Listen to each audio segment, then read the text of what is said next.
If you carry a firearm and discharge your weapon in self-defense, you could face hundreds of thousands of dollars in legal fees and expenses.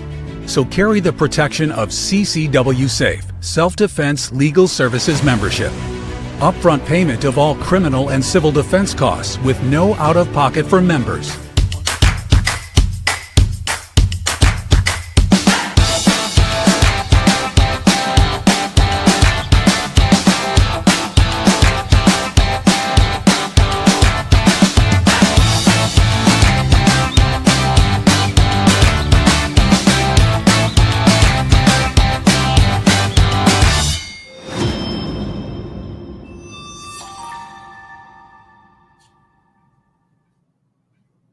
And we are back. I'm Chris Evans, the CEO of Survival Dispatch, joined tonight by my good friend Khalid Mohammed from Command 11 in Pakistan, and Jeff, MD, former CIA operative, aka 007. Jeff will be with us for the first half of this evening's broadcast, and the second half when we cover the main topic. As per usual on Wednesday, Mike Glover will be with us. Randy is not with us today because he's feeling under the weather. Hopefully he feels better soon. And when Mike Glover does join us, by the way, we'll have the next topic in our long war series, the post 9/11 2.0 complex coordinated terrorist attacks. And we'll be discussing domestic refugees, essentially the displacement of citizens or millions of people fleeing the city, seeking safety in rural areas, overwhelming them. And it's going to be an interesting conversation. Khalid, what did you say before we went on air? We just got kicked off of Facebook again. That only happens when you say something. I didn't say a word, but every time we've gone on air, I've noticed this for the past 2 weeks, we get bounced off Facebook as soon as we go on air. Yeah, they know if Khalid's on, that's it. We got to take him off. That's it, off of Facebook.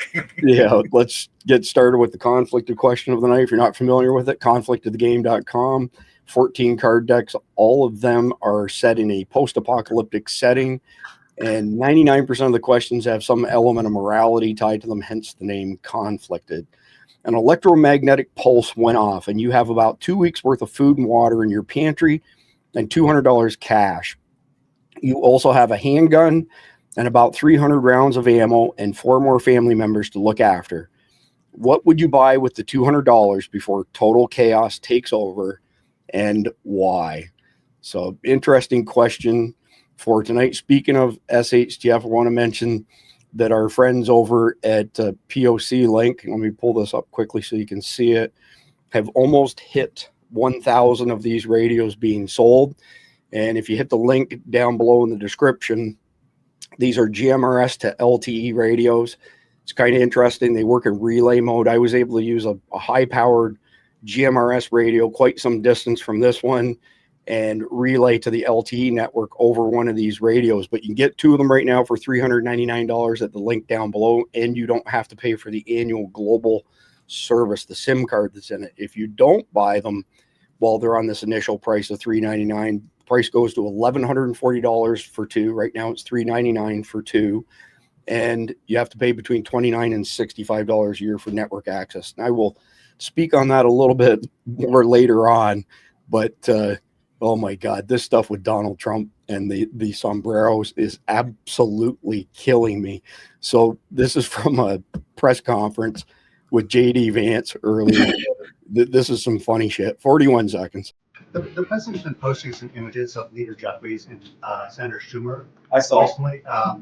You've said that you're interested in good negotiations with these leaders, but what message does that send? Is it helpful? Just post pictures of Leader Jeffries in a sombrero if you're trying to have good talks with him? Oh, I think it's funny. The president's joking, and we're having a good time. You can negotiate in good faith while also poking a little bit of fun at some of the absurdities of the Democrats' positions, and even poking some fun at the absurdity of the Democrats themselves. And I'll tell Hakeem Jeffries right now, I make this solemn promise to you that if you help us reopen the government, the sombrero means will stop. And I talked to the president of the United States about that. Oh my God. And it just gets better and better. So look at how serious this clown is. I can't remember what his name is again, but after Hakeem Jeffries melted down on MSNBC over Trump's meme dressing him up as a Mexican, 47 doubled down and posted another one with Trump appearing in the background as a mariachi band. Nobody can out troll President Trump Nobody. 14 seconds. And as you can see, this is on Donald Trump's Truth account. It's a disgusting video, and we're going to continue to make clear bigotry will get you nowhere. We are fighting to protect the health care of the American people in the face of an unprecedented Republican assault. Okay, I mean, if that shit doesn't make you laugh, I don't know what will. No, that's some funny stuff. But Clee, before we jump into your sit rep, at least the sit rep that we have in the brief, once we stop laughing, bring our audience up to speed on what's going on in Afghanistan, because things have taken a precarious turn today, and it's not being covered on our news over here. Well, like most of you know, those of you who follow us on X, you know that Afghanistan turned off the internet about 3 days ago. Today, the internet came back on, and the Taliban issued a statement saying that we never turned off the internet. That was just us fixing the fiber optic lines. What happened is, in the 3 days that the internet was down, Sirajuddin Haqqani, the leader of the Haqqani network, tried to carry out a coup and remove the leader of the Taliban, Habibullah Akhundzada. He has now been. Hold on a second. Jeff, say that 3 times fast. What Khalid just said. Bill Smith, Bill Smith, Bill Smith. I translated it for you. Thank you. Appreciate it. Sorry to interrupt, Khalid. No problem. He's been moved to a safe location now because Kabul has gone hot.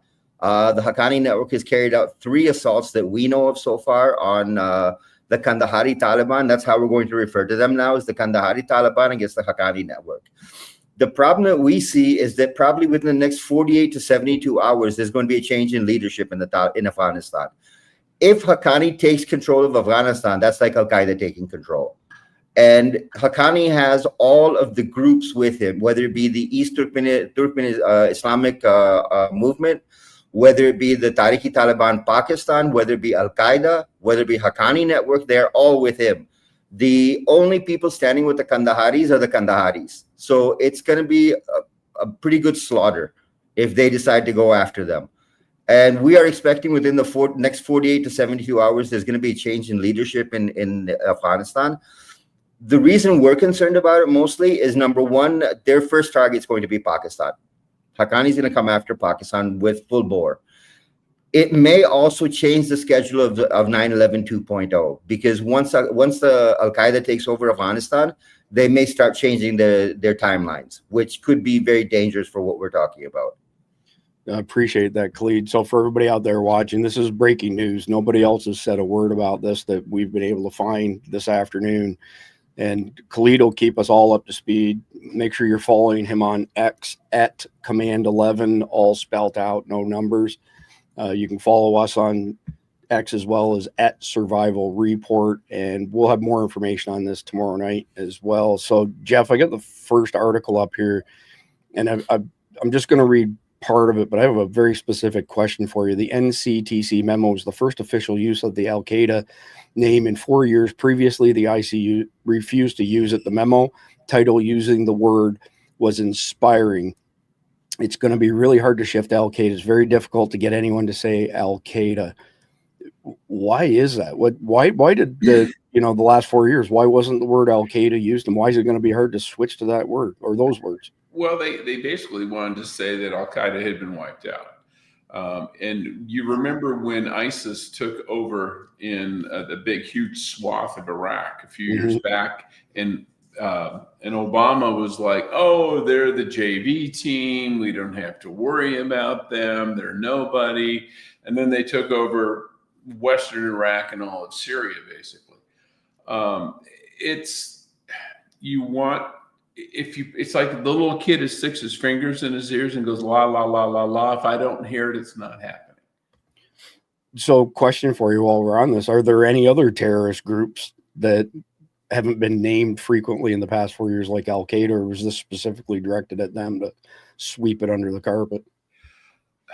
Yeah, there's some that ebb and flow, and when they ebb, they think, okay, they're gone. No, they're not. Maybe there's infighting, maybe they don't have any money right now, maybe there's a leadership dynamic we don't know about. It doesn't mean they've gone away. It just means we're not seeing them right now. Fair enough. I'm sure Khalid can attest to that the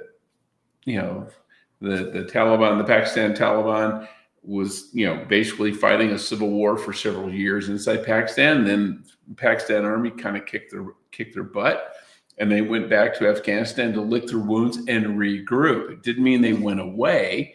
It just meant, they had to kind of reorganize. Yeah, appreciate that. Thanks, Jeff. So next one up for you, Khalid. This is something you posted on X earlier. This is in regards to the drug cartels. We must treat them like the Al-Qaedas of the world because that's how they're operating, Kash Patel.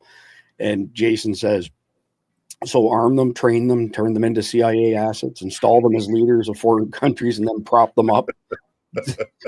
Good response on your part, but Jason's fantastic. If you're not following Jason, follow Jason because he's covering Palantir really well. Every day he's hammering Palantir. Every once in a while he comes over and he hits the terrorism side, and when he does, he comes up with something like this. Kash Patel I don't understand what Kash is doing. On one side, you're blocking the threat memo from getting to the fusion centers. On the other side, your FBI agents are telling local law enforcement that the Al-Qaeda threat doesn't exist. Khalid, just back up just for a second for the benefit of members of our audience who don't know what the fusion centers are. Could you explain them? A fusion center is basically every state has a fusion center. Anything that comes from the federal government comes to a fusion center, and then it's distributed down to law enforcement from there. The problem that we're having right now, Sarah and I have talked about this a few times, that the memo that Joe Kent put out has not even gone to the fusion centers. It's still sitting at the National Counterterrorism Center. And we found out that in Texas specifically, FBI agents in Texas are telling local law enforcement that the Al-Qaeda threat is a hoax.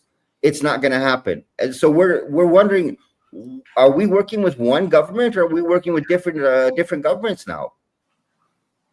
Yeah, it's crazy, isn't it? It's hard to get your head wrapped around. Next, we got to slow down here. We're going to be done before Mike Glover gets here. Maybe we could start singing some mariachi songs or something like that. you guys get to go first. All right. So next one up, the White House has released the U.S. peace plan for Gaza. Netanyahu has agreed to this plan. Hamas has stated they're looking over it. The plan includes the following main points. Gaza will be a terror-free zone, meaning that militants from Hamas and organizations fighting alongside Hamas would have to leave the strip. Gaza will be redeveloped for the benefit of the people of Gaza. War will immediately end in all sectors. 72 hours later, all hostages, alive and deceased, will be handed over.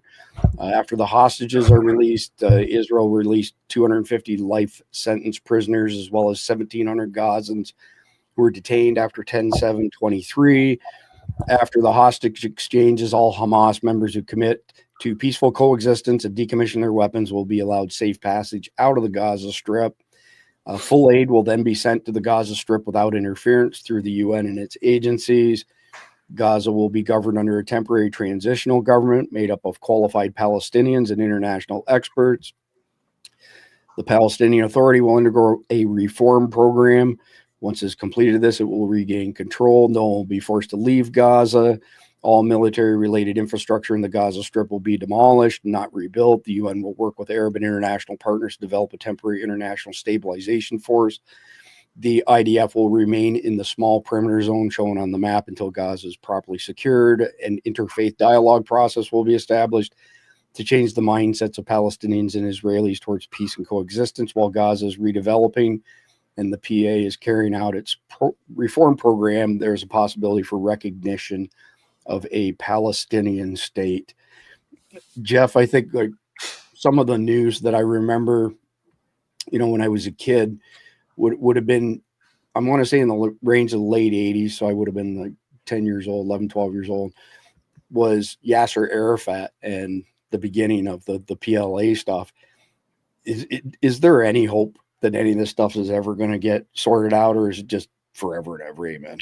Well, I think it's always going to be a screwed up place just because it always has been a screwed up place. It's almost like habit and tradition at this point. But I think people need to recognize there is a big difference between the PLA and Hamas. Yeah. The PLA is more of a political organization and more secular. The PLA is, they're multi-faith. There are Palestinian Christians in high positions within the PLA.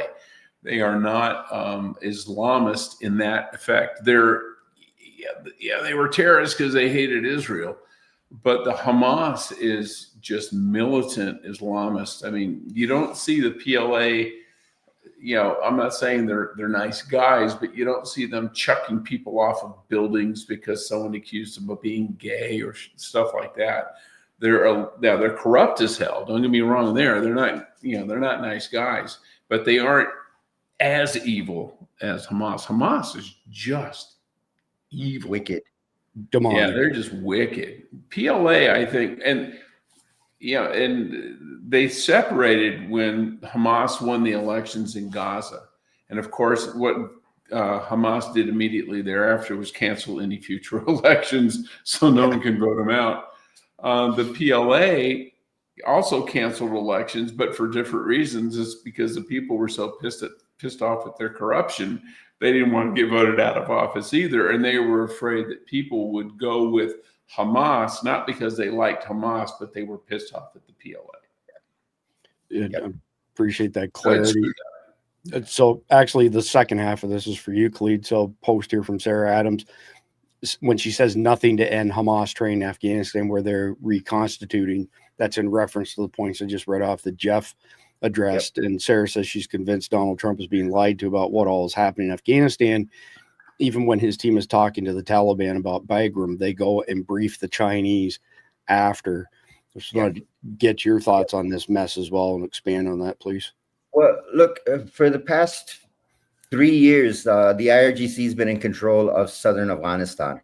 The three provinces, Farah, Herat, and I forget the third province. Those are in control of the IRGC. You have Hamas and Hezbollah training inside of Afghanistan. October 7th was actually planned out and trained for in Afghanistan. And the attack that was carried out inside of Israel had Taliban members in it. So when Sarah talks about, Donald Trump not knowing what's going on, I'm 100% behind what she's saying, because Donald Trump has been literally blindfolded when it comes to Afghanistan. He does not know how many terror groups are operating there.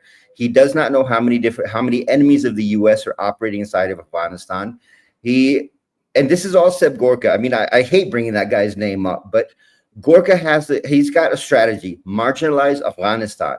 And when you marginalize Afghanistan, you're giving the terrorists space to operate, and that's exactly what they want. They are openly training. We have watched them train from mountaintops. You cannot even though the Doha Accord says that you can have ISR fly over Afghanistan, Gorka has made Trump so unwitting about what's going on in Afghanistan, you're not even flying drones to get surveillance. So the satellite pictures you could have had, the information you could have had, does not exist. And we've seen this with Donald Trump when he's interviewed by the media. He gets asked a question. President Trump turns around and goes, I don't know. Let me ask my advisors and get back to you. And we know that pisses Trump off, because Trump likes to be in the know. And when he has to say, well, I don't know, then he looks really bad. The second problem you've got is that the Taliban, whenever they meet with the U.S., they turn around, they go to the Chinese and the Russians and tell them everything they discuss with the U.S. So where is your operational security there? It doesn't exist. And thank you for setting that up, because, Jeff, I wanted to come back to you and ask you the significance of China being involved in Afghanistan as far as our interests are concerned. Well, China's interests are generally the exact opposite of ours. And China's interests in Afghanistan, I think, are two. The primary one is economic. Afghanistan has minerals, it has natural gas, it's got, there's a lot of things they can make money on, and that's part of it. And there's the whole, the whole Silk Road issue too. And I think they're kind of desperate to get, not desperate, but they would like to get Afghanistan in that program, because some countries are starting to step away from it. Yep. But the other one is, it's just to be a pain in our ass.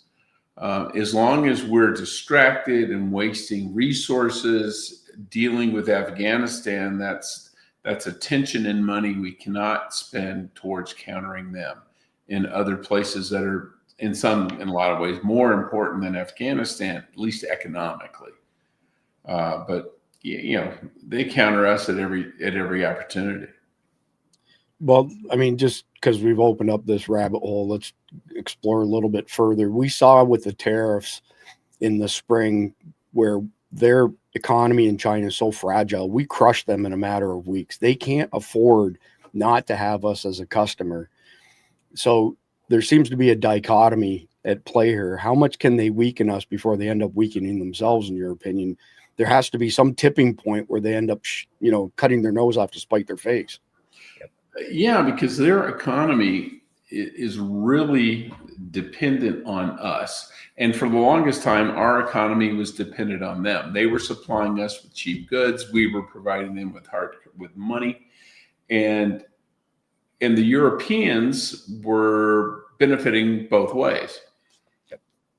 Now, what we're seeing is the European economy is starting to slow down significantly. Mostly because of their stupid energy policies. They're losing their industrial base.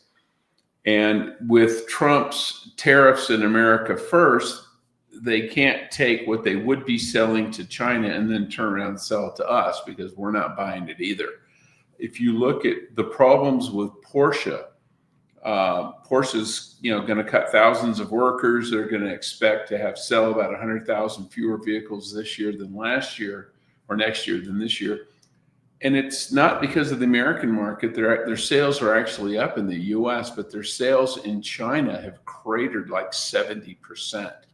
And so it's really impacting them as well. So everybody is reacting to Trump, and it's giving us an advantage because we can kind of, we can call the tune at the square dance on this one, because Europe needs us, China needs us more than we need them. And as we get more jobs over here, it's more industry here, it's definitely going to be swing to our favor. You're on mute. Thanks, Jeff. For those viewers who haven't been following us for a long time, we've talked numerous times in the past on China. I have business acquaintances who've worked with China and manufacturing products for decades.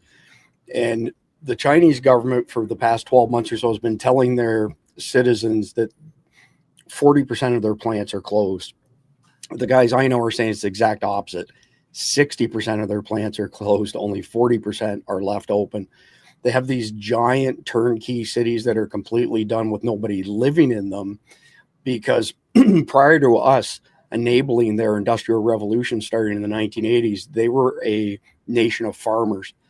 So today, now to put food on the table for all these unemployed people, they're going back to the country, which is kind of ironic that tonight's topic is an exodus to urban areas post 9/11 2.0, but this has already happened over the course of the past couple of years in China. And then add to the fact that the chickens are coming home to roost on the one child per family policy, which also came about in the 80s. You now have 50% of males that are 40 years old and younger will never have a wife, because Chinese families would have a daughter. They would, kill the baby, give the baby away until they ended up having a son, because they wanted a son to support them, because again, this was a nation of farmers. China's fragile. And there's going to be another issue coming up. I read a couple of days ago, China is talking about robots. And China is building robots at basically twice the rate of the rest of the world combined. But what that's going to do, it's going to put a lot of people out of work. And I think that the Chinese companies want robots because they're starting to see some labor unrest, people getting pissed off about not getting paid, benefits getting cut. And there's actually protests in the street that they'll never let you talk about. And if you replace those people with robots as much as you can, you don't have to worry about that. You can keep your production up and keep your costs flat. But that's going to put a boatload of people in the unemployment line. The one advantage for China with that is that's a lot of manpower for the PLA, the Chinese army to draw on, because they can't do anything else. But on the flip side, you still got to pay those guys, even whether they're in the army or anything else. But I think they're running they're going to have a huge demographic issue.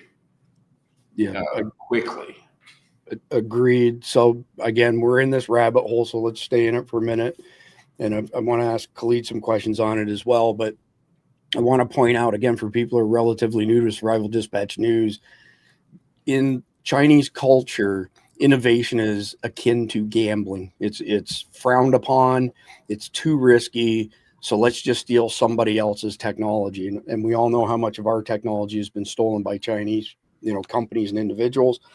In particular, the CCP. Thankfully, we have a number of things that are embargoed. For example, the electromagnetic launching systems on our aircraft carriers has been embargoed. The Chinese have 3 aircraft carriers. They have one that used to be a Russian container ship that's very small.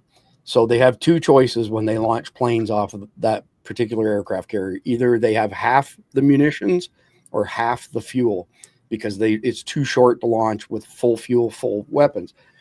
Then you go to the next 2 that they built, where the hulls have literally split like this, or the decks, I should say. We have satellite imagery of it, of one after another of these cracks in the deck of 18 to 24 inches. And one of them, they put a ski jump on the end of it to try and assist the lift of the planes. But again, because they don't have our technology, which we've embargoed, thankfully, and we've kept out of their hands, thankfully, they just don't have our quality. So that's where I want to come to you, Khalid, because the Chinese defense contractors, CCP defense contractors, have had to reimburse countries around the world who've bought their shitty military gear, including Pakistan. And their stuff fails on a regular basis. There are countries in Africa who've bought entire fleets of planes from China, and 100% has been refunded because they're steaming piles of shit and they don't work. When you guys just had the recent scuffle with India, there were all kinds of Chinese weapons that failed. And a lot of people who weren't paying attention afterwards, Khalid said, there you go, China's a paper tiger again. Their stuff doesn't work. It certainly doesn't work like our stuff, and sure as hell doesn't work like the F-47 does. But I want you to speak to 2 things, because you're on the X. China's involvement in Afghanistan and their shitty defense/war products. Okay. Well, in Afghanistan, they've done a lot of investment in Afghanistan, and we told the Chinese a couple of times that don't believe what Haqqani's telling you, because he's setting you guys up for failure. The mining contracts that they have taken from the Afghanis were actually promised to the U.S. For 100 years in the Doha Accords. And very few people know that the U.S. in the Doha Accords was promised the mining rights, the rare earth minerals. Those were all promised to the U.S. for the next 100 years.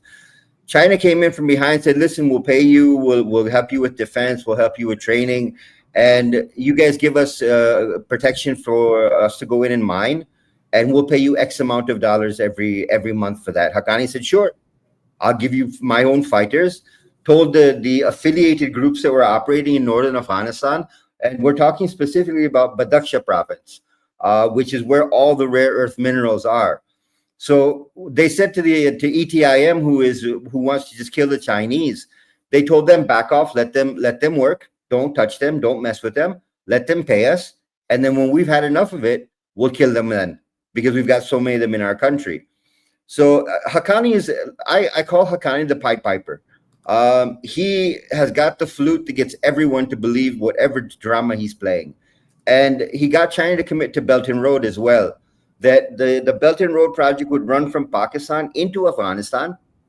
From Afghanistan would run into Turkmenistan, and they would continue on from there.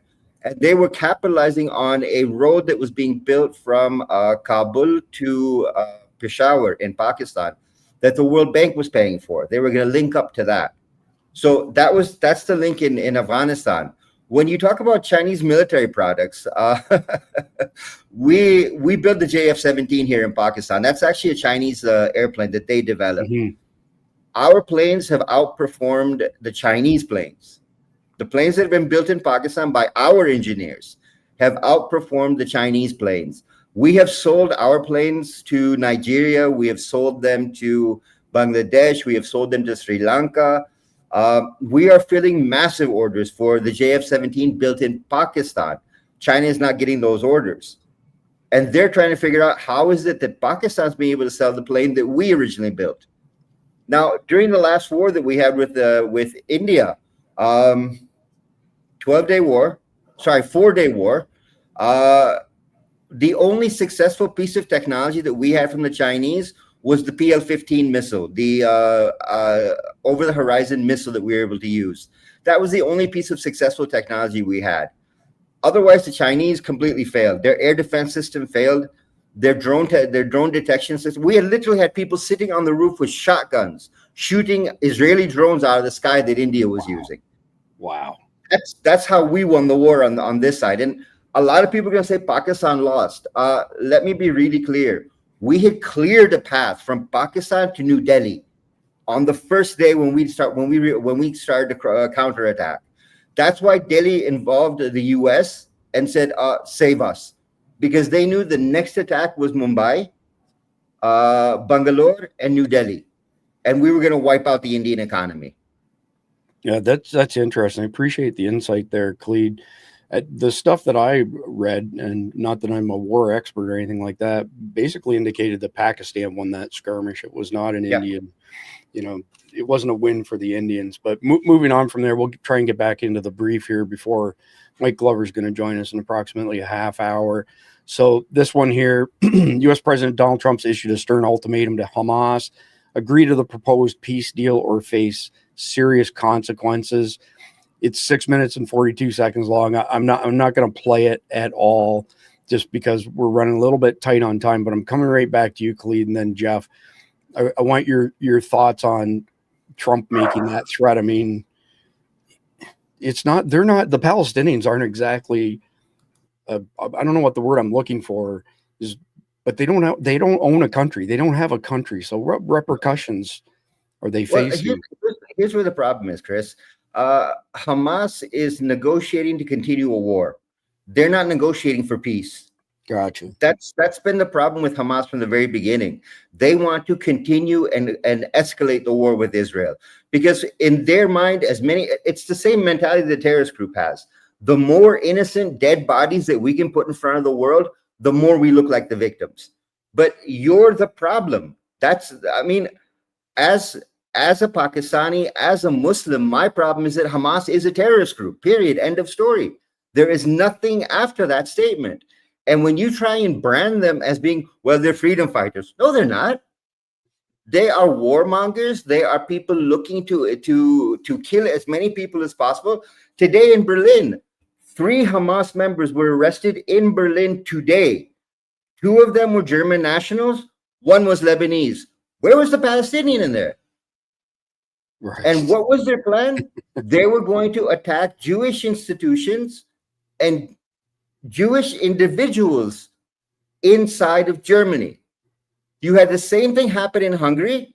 You caught 5 people in Hungary. All of them were not Palestinian. And the same mentality was there. So all you're looking for is to escalate the violence at the cost of innocent people. These people in the quote-unquote Palestine deserve to live free. They deserve to have a peaceful life, but you're not giving it to them. I have reams and reams of pictures and video from 10/7 that if I ever showed it on our podcast, we would get nuked off of every single platform except for Substack. The heinous things that they did, I don't give a shit what your religion is, what you stand for.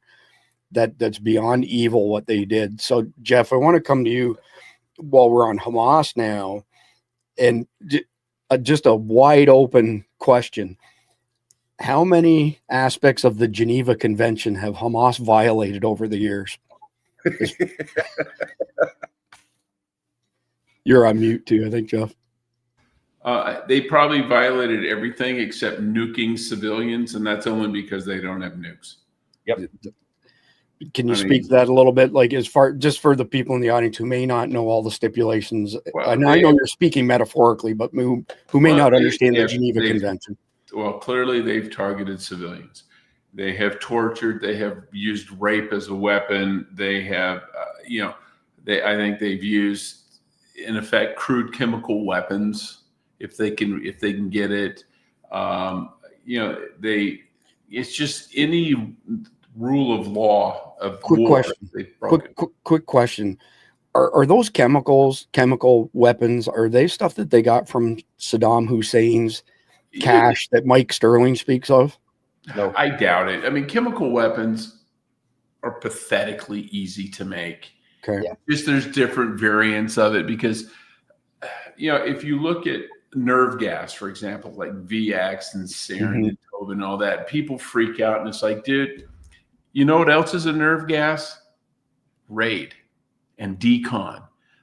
They just target the nervous system of insects. You tweak it to affect the nervous system of humans, and they're almost all anti-chloresterase inhibitors. They do the same thing. That's why you sit there and shake. And when you send a message, you send a message and there's a chemical that turns the message off. Well, that disrupts that. So you're just constantly, the message goes through and you just you overload your central nervous system. Well, we haven't been doing a lot of audience polls lately, so I want to do one right now.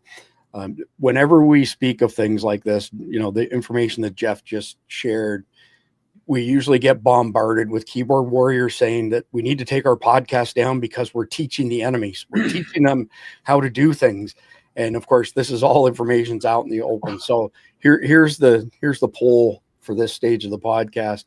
If you think that we will get hate mail from keyboard commandos by the end of this episode saying that Jeff is arming the enemy with knowledge on nerve gas, put a 1 in the chat. If you think that I'm full of shit and that we're not going to get any hate mail like that, put a 2 in the chat. And while you do that, I've got some oceanfront property for you in Arizona. Chemical weapons started in World War I. Yeah. And the Mustard first gas. thing they deployed was chlorine gas, the stuff that every city uses in their water treatment plants.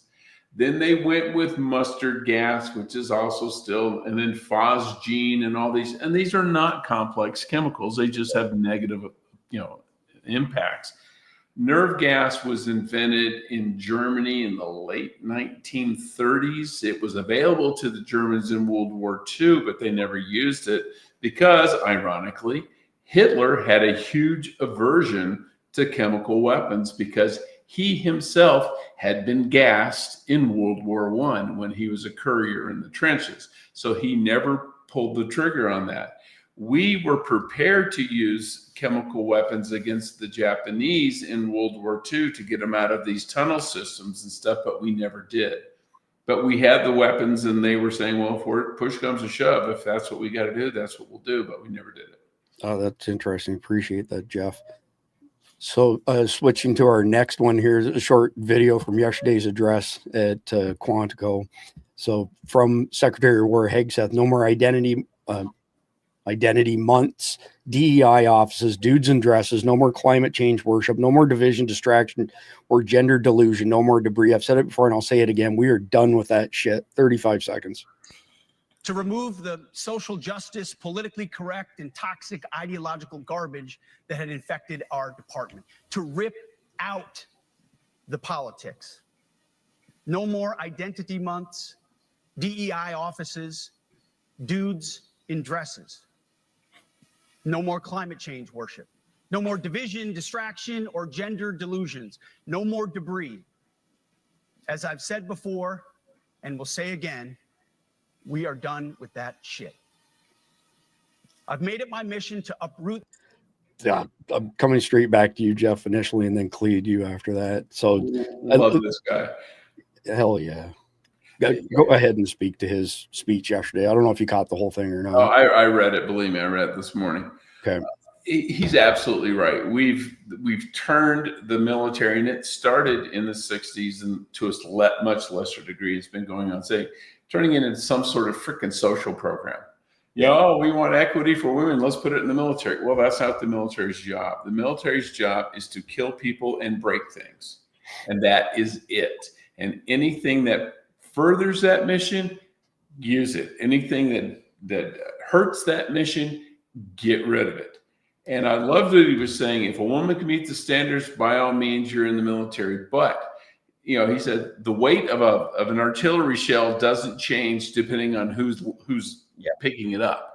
A 155 shell, I don't know how much they weigh, but it's a lot. And there's a lot of guys who can't hoist those things around, and there's probably most of the women can't hoist those things around. And if you're an artillery battalion, you need someone who can actually load the gun. Radical concept, I know, but it is what it is. Yeah, well said, Jeff. I'll just briefly mention that Randy was blown up in 2006, lost his right leg, essentially got melted off. He was severe burns to the bottom half of his body. And he remembers everything initially afterwards, but they put him out, of course, because his injuries were so significant. He woke up a week later in a burn unit in San Antonio, and somebody came up with this great idea for our veterans who were carried off the battlefield, that once they recovered, they would go back to the battlefield and be able to engage the enemy and walk away under their own terms. So, of course, Iraq was over by the time Randy was mobile again, which was 2017. So they sent him to Afghanistan. And the only reason I'm mentioning it, Jeff, is there were some guys with the smaller rocket launchers, and I want to say they're 100 millimeters ish, something like that, 85, 90, 100 millimeters. And there was a guy probably 5'6", 150 pounds, soaking wet, and it was everything that kid could do to get that shell in there. And then Randy actually got to give the command on a howitzer, 155 millimeter howitzer. He got to run a Sea Whiz. I can't remember what the land-based guys call it, but the Sea Whiz off of, our Navy ships, which was unbelievable because there were incoming missiles. I've got the video on my phone. There were incoming missiles. Randy got to run the Sea Whiz, which, shoots a gazillion 12-inch projectiles per second. And then all of a sudden you could see these explosions way off in the distance, and there was such a sound delay because they were so far away. And then all of a sudden you heard pop, pop, pop, pop, and it took out every single missile. Randy told me that was the best thing that ever happened for him as far as his mental well-being, was coming back from that mission and re-engaging the bad guys. Pretty cool program. But Cleta, I want to get your thoughts on this as far as what Trump and Hegseth are doing. In your opinion, how does that help us as far as confronting the threats that we're facing? China, Russia, terrorist organizations, and so on. Well, Hegseth, I always like it when Hegseth speaks. I mean, he's straightforward, right to the point. He hammers straight away. He understands what it means to be a war fighter, and that's what you need as Secretary of War. These polished guys that have played that role. No, that's not who the Secretary of Defense or Secretary of War is supposed to be. That's supposed to be a war fighter. Donald Trump got up and he made an interesting speech, but I was stuck on one thing. Trump said that our military is designed to defend the United States. We are not supposed to send our military to be a police force in Somalia, in Kenya, and countries far away. If that ends up being the stance of the U.S. military, the U.S. will be protected forever. But if it's used like right now they're moving troops into they're moving fighter jets and air refueling planes into the Middle East. There's rumor running that they are going to hit Iran again. Israel and the U.S. are going to hit Iran again. And if that happens, you're going to see a massive uptick in violence. That will not be a 12-day war. That will run for quite a while. And I'm really worried about that because, again, Trump is being goaded into attacking another country when he just made a speech saying that we are not here to be everybody's policeman.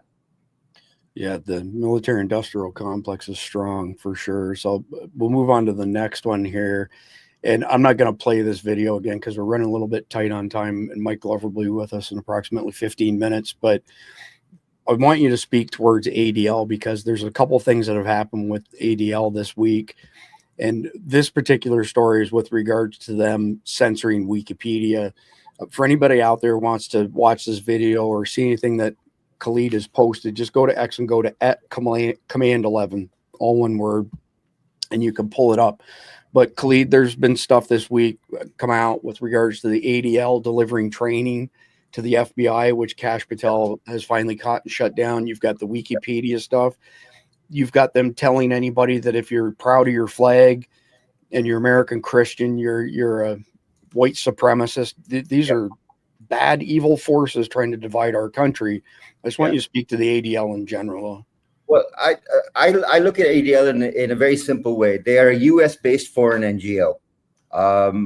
They are not interested in what the U.S. I mean, when Trump first came into office in the second term, they made America first hate speech, and then they turned around and said, if you say Jesus Christ is our savior, that's also hate speech. Mm-hmm. This week they went beyond what we thought. They called Antifa a peaceful organization, and they turned around and called Turning Point USA a hate group. And that's when, the bubble burst. Right. Everyone turned around right there and went, wait a minute, whoa. How can Antifa be a peaceful organization and Turning Point USA be a hate group? Because they're talking about Christianity, they're talking about peace, they're talking about love, they're talking about a revival of Christian values. That's a hate group? That's not right. What did ADL do? They turned around and said, well, we're taking down our glossary that was on their website, which had all their hate speech in it. They've taken down the glossary completely and said, well, that was manipulated. There's a big post on X from ADL saying, well, that was manipulated by people in our organization. They put words in there that we really didn't believe were hate speech. They backpedaled so fast when they saw the public had turned. Because I remember, I think it's Jeff Greenblatt, who's the head of ADL. He gave a speech in Israel. And I remember it very clearly. He said, the U.S. is now 48% anti-Semitic again on Israel. And we need to change that. And at the same time, Netanyahu had a social media influencers meeting at the Israeli embassy in D.C.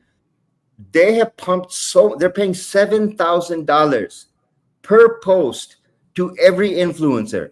That is U.S. taxpayer money being used to brainwash Americans. So you guys are gonna get a kick out of this. See how fast I can get this pulled up, and then I've got some questions for you, Jeff, on this stuff as well. So let me get you front and center again. Apologies, I'm doing this as quickly as I can, but I was right, and sure as shit, we got one. Jeff is aiding the enemy. Oh my God.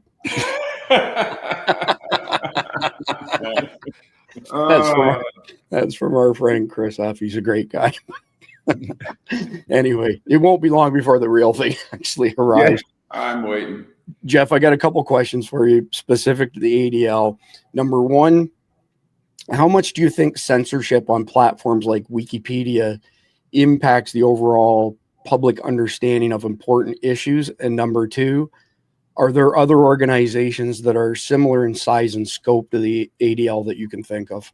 Yeah, well, first of all, in the first part, they radically affect Wikipedia. I mean, it used to, even the guy who founded Wikipedia is basically saying it's broken because they had they had a system where you could go in and people would edit, and they had trusted editors, and other people could look at it. It was kind of peer reviewed, and then it's gone off the deep end with all these just nutcases in there. And if you were to post anything that said Trump was a good guy, man, it was down. And in fact, Musk was talking a day or two ago about starting his own version of it, kind of like a Grok Wikipedia thing. Mm-hmm.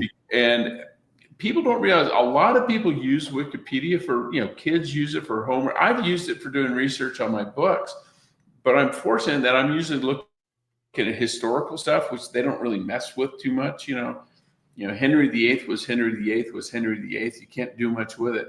Okay. But anything modern or anything remotely political, I just shy away from it altogether. Yep. But as far as groups, the ADL at one point, I think they had the best of intentions back 40 years ago, 50 years ago.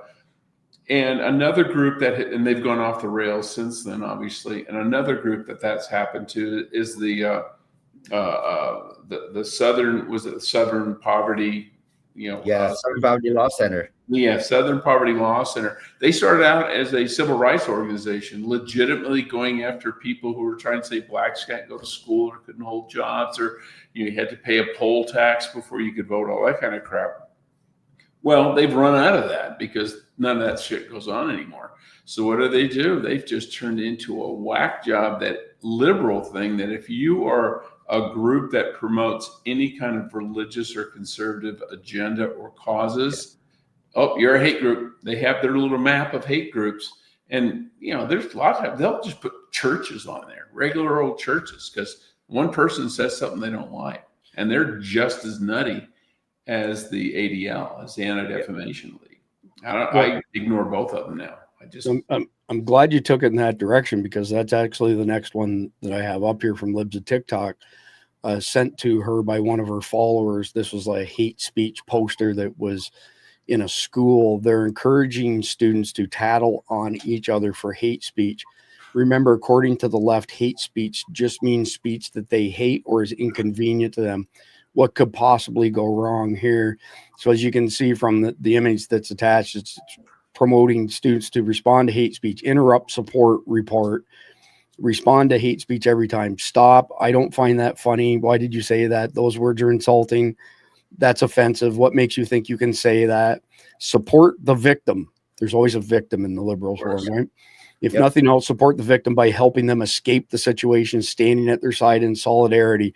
Echo those speaking up. If others are already speaking up, verbally agree with them. Nod in agreement, stand at their side in solidarity.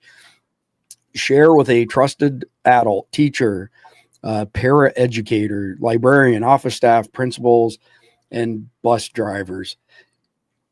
I wouldn't send my kids to a public school no matter how much I pay in taxes. I'll tell you that. But well, this just sounds like Stasi in East Germany, where literally 25% of the country, 1 in 4 people, were active Stasi informants. Yep. And that's what you're doing. And I think when anyone does anything like that, you just go back and say, First Amendment, bitch.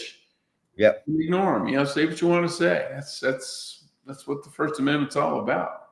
Yep. Totally agree. Khalid, just curious what your thoughts are as far as... I'll make it really simple. I put up a video yesterday of a mom, and she was talking about how on the school playground, if you run your mouth to her kid, center mass is what she's taught her kid. That just hit him in center mass, knock him down, and I will stand by you. Don't worry. And you have to watch the video. That mom, I put it up. I said, we need more combat moms, because we got so many liberals running around saying, I'm emotionally aware. That combat mom said, let me teach you a lesson. When I hear center mass, all I think of is just grouping shots. And oh, poof, there we go. We're kicked off a commie tube next for inciting violence, bro. Yeah, more than likely. Go check out that video. So speaking of inciting violence, OMB Director Russ Vought is briefing House Republicans regarding how he will be terminating federal workers during the shutdown. Democrats are now more terrified than ever to hear what Vought will be doing today.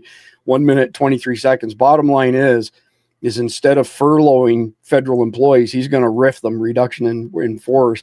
Yeah. And the amount of money, they're saying he has the ability that he could actually balance the budget with permanent RIFs. Yeah. And I mean, they're scared to death of him, but 1 minute, 23 seconds. Kevin Fry on Capitol Hill, where House Republicans are about to hear from Budget Director Russ Vought. Kevin, what more do we know about this meeting and what it might mean for the shutdown fight? Right. I mean, this is essentially, presumably, kind of a conference call on exactly what the next steps are in terms of the White House's approach to all of this. I mean, some of this has already been signaled publicly, of course. The OMB releasing that memo just a few days ago, signaling that they're going to go further than just furloughing folks, but actually terminating their jobs. Perhaps we'll get some more details coming out of this.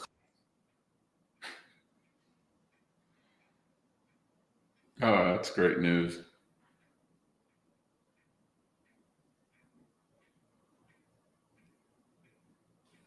Chris, you there? I think we've lost Chris. I think we lost Chris. Well, we'll take over in his stead.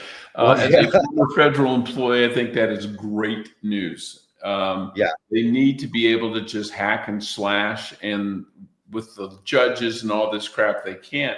But because of the government shutdown. If a program is not legally funded, which it's not when there's a budget impasse like this, he can do what he wants. And they were saying there's a possibility of him cutting over 100,000 federal employees. And to which I say, well, that's a good start. There needs to be a lot more. We need whole divisions of the government just nuked. Did you see, Jeff, that the number of people that are resigning that will come into effect? That's fantastic. Well, I them commented go. on that on X, and I said, this is the bureaucratic equivalent of self-deportation. Yes, it is. And it's like, let them resign, because the beauty of it also, it saves us, the taxpayers, it saves us money. Because if they resign, they're not entitled to severance pay. Nope. So you don't have to pay them. They just walk, okay, see you later, bye. Now, if they're, they're eligible to retire, they're not stupid. They'll drop their paperwork and retire. But it's like, okay, please do us all the favor. Yeah. And apologies on that last one. We've got 3 things left to cover, and I was trying to get them all lined up before Mike joins us. He's backstage right now. You were drinking again. No, I don't drink, but I clicked on the wrong thing, so that was 100% my fault. There's not a whole lot to comment on here other than point this out. Meet Hamish Steele, creator of Kids Show on Netflix, which teaches kids they can be transgender. After Charlie was assassinated, he called Charlie a Nazi and had a meltdown because people were mourning him. Netflix is silence. Their silence is deafening. Cancel Netflix. So I've seen quite a few people today posting on X that they've gone ahead and canceled their Netflix. Good for them. Yeah. Now this next one I am going to play, and then y'all can comment on it. But laughing my ass off, a C-SPAN caller was asked if President Trump's Mexican mustache sombrero video of Hakeem Jeffries helps the process, and his response was perfect. What do you make of Donald Trump's Truth Social post about focusing on Hakeem Jeffries and attempting to lampoon him is maybe the word to put it. There it is on his Truth Social post, and a new one featuring Hakeem Jeffries from last night went up as well. Well, I called Hakeem Jeffries last night and I left him a voicemail, and I wanted to know where he got the sombrero from, because I wanted to buy one too. I thought he looked good in it, and I didn't know he could grow a mustache that quickly, but I thought he looked real good in that mustache. Do you think you got it on TV right now. I asked Hakeem Jeffries, where did you get that hat? Because I want to go buy one. Please give me a call back. But see, that's the problem. Do you think videos like that help in this process here in the negotiations? Help in the process? No, it's just a joke. See, nobody can take a joke no more. This country is so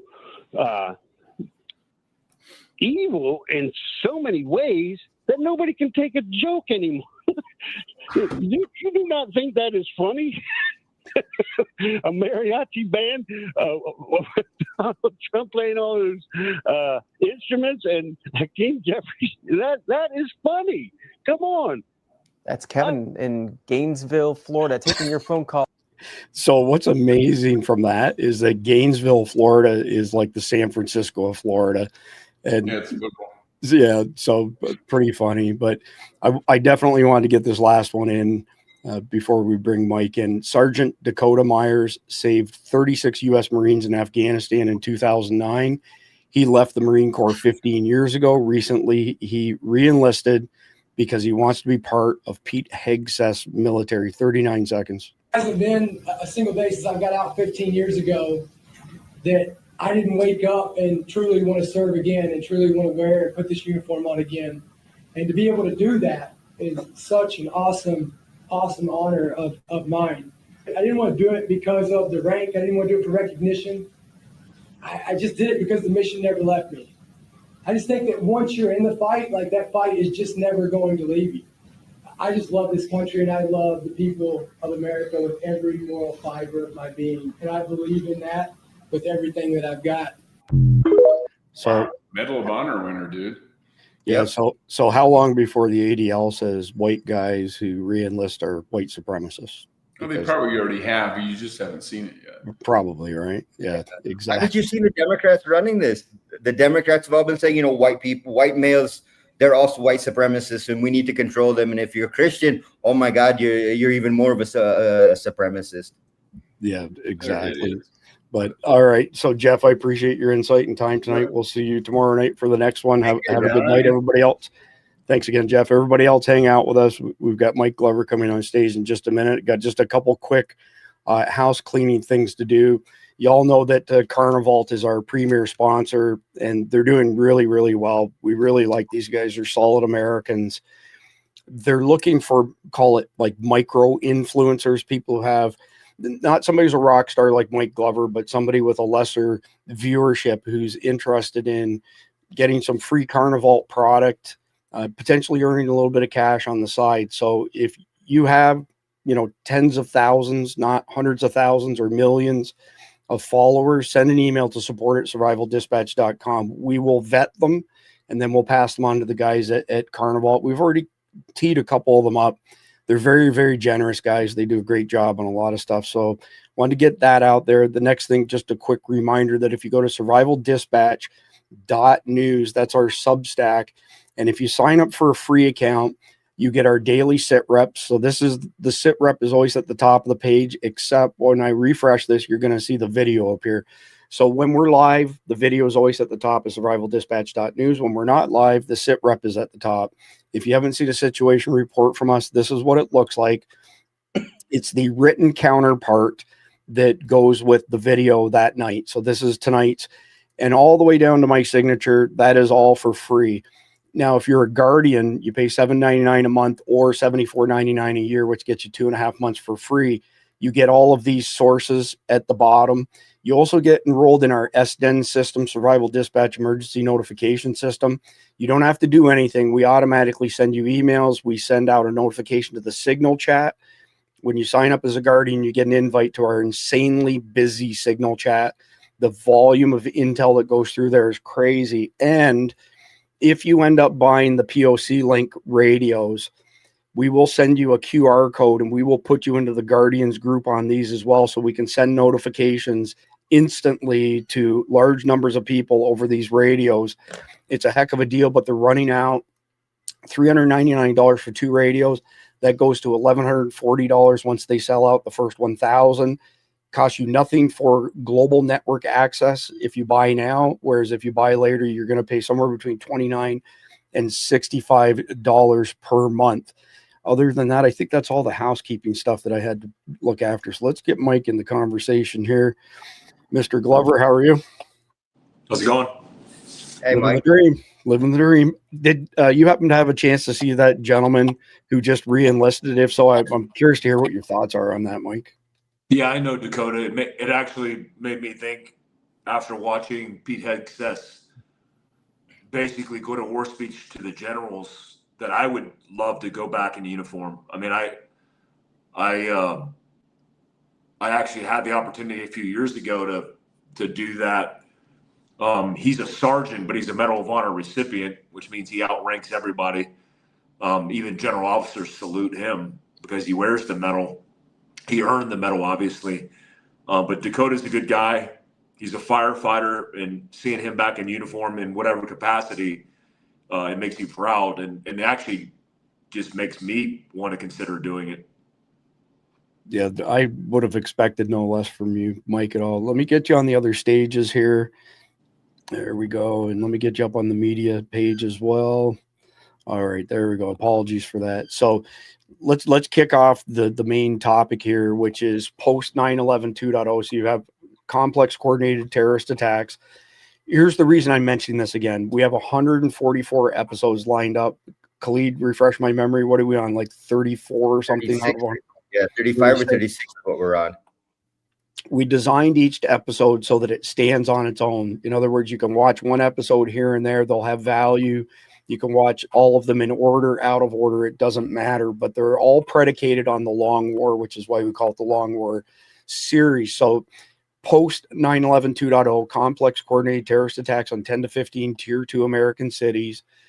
Then we end up having all of these systemic failures of civilization. And one of them is the mass exodus of people from urban centers. Urban centers are going to be pretty crazy. Mike is going to be able to speak to that because he served in the Middle East when cities fell over that way. At the end of the day, though, you're going to have rural areas are going to feel the brunt, obviously, of this mass exodus. And it's not a temporary displacement. This is a complete change as far as our landscape is concerned, demographic landscape, population distribution, all of those things. So with all of that in being considered, Mike, I want to come to you first and foremost and ask you, what are the pieces of our infrastructure that give the attackers the most bang for the buck to cause this type of collapse? And is it multiple pieces of infrastructure, or is it just one that stands out to you? Yeah, it's if you look at urban centers, densely populated areas, which are really a human feat of engineering, but I also think it's crazy because the idea of people stacked on top of each other to save space, to optimize efficiency, the idea is, in my head, foreign, because I would never want to be stacked on top of anybody, but that's how cities work. And so if you're in a structure because you live in a high rise in New York City, you probably go to work in the same. And the infrastructure to feed water, electricity, all the resources, even public transportation, how it works where it's underground mainly, is a rat maze of infrastructure. So if you're looking the best bang for your buck in creating mass casualties and chaos and destroying the epicenter, it's wherever there is a densely populated focal point of human beings with the stacked infrastructure on top of that. And you're right, once that happens, what is the options? Well, nobody's going to stay in place because there's no more resources. If you can't get water and you can't perform hygiene or cook or drink, then you're going to displace. Well, what is New York City with the millions that are isolated and stacked on top of each other? What does that look like when they go rural? 30 minutes outside of the city in upstate New York, where you have now millions of essential refugees in the sense they're displacing from one place to another, looking for resources. Well, show that or demonstrate that across the country. And no matter where you're at, where there's a populated area, there's going to be areas that are going to be affected and impacted. And it's, if you live rural, because you're like, I'd rather live in suburbia, get a little bit more space, you're the most vulnerable because you'll be the first phase of the attack. I mean, you'll be on the first concentric ring that they'll run into, and that's a bad problem to have. And a lot of people think, well, I'm too far displaced because I'm an hour outside of this zone. They will continue to travel and continue to move, and the further they get away from that city center, the more desperate likely they'll become. Yeah, appreciate that, Mike. Before I go to Khalid for your thoughts on this, I'm curious, Mike, what are your thoughts as far as social media playing a role in this? Here in Florida, we'll have hurricanes approach. People will ignore it. People who haven't prepped will ignore it. And then there'll come an evac order at the end. And the people who are not prepared for Cat 4, Cat 5, they all try to exfil simultaneously. And you end up I-95 and I-75 is a parking lot all the way from here to Tennessee and the Carolinas. If the networks are up, if the data networks are up, if social media is still up, what role do you see that playing as far as the exodus is concerned, let's say, during and after terrorist attacks?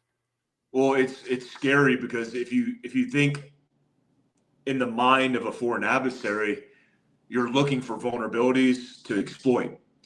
The major vulnerability would be in coordination with an attack. You would put out false information and try to get people displaced even further, create chaos like foreign adversaries did during the BLM and Antifa protests, where people were getting motivated enough to get off the couch to go out and burn their own town down on behalf of their ideology that was amplified by a Russian hoax or a Russian bot farm.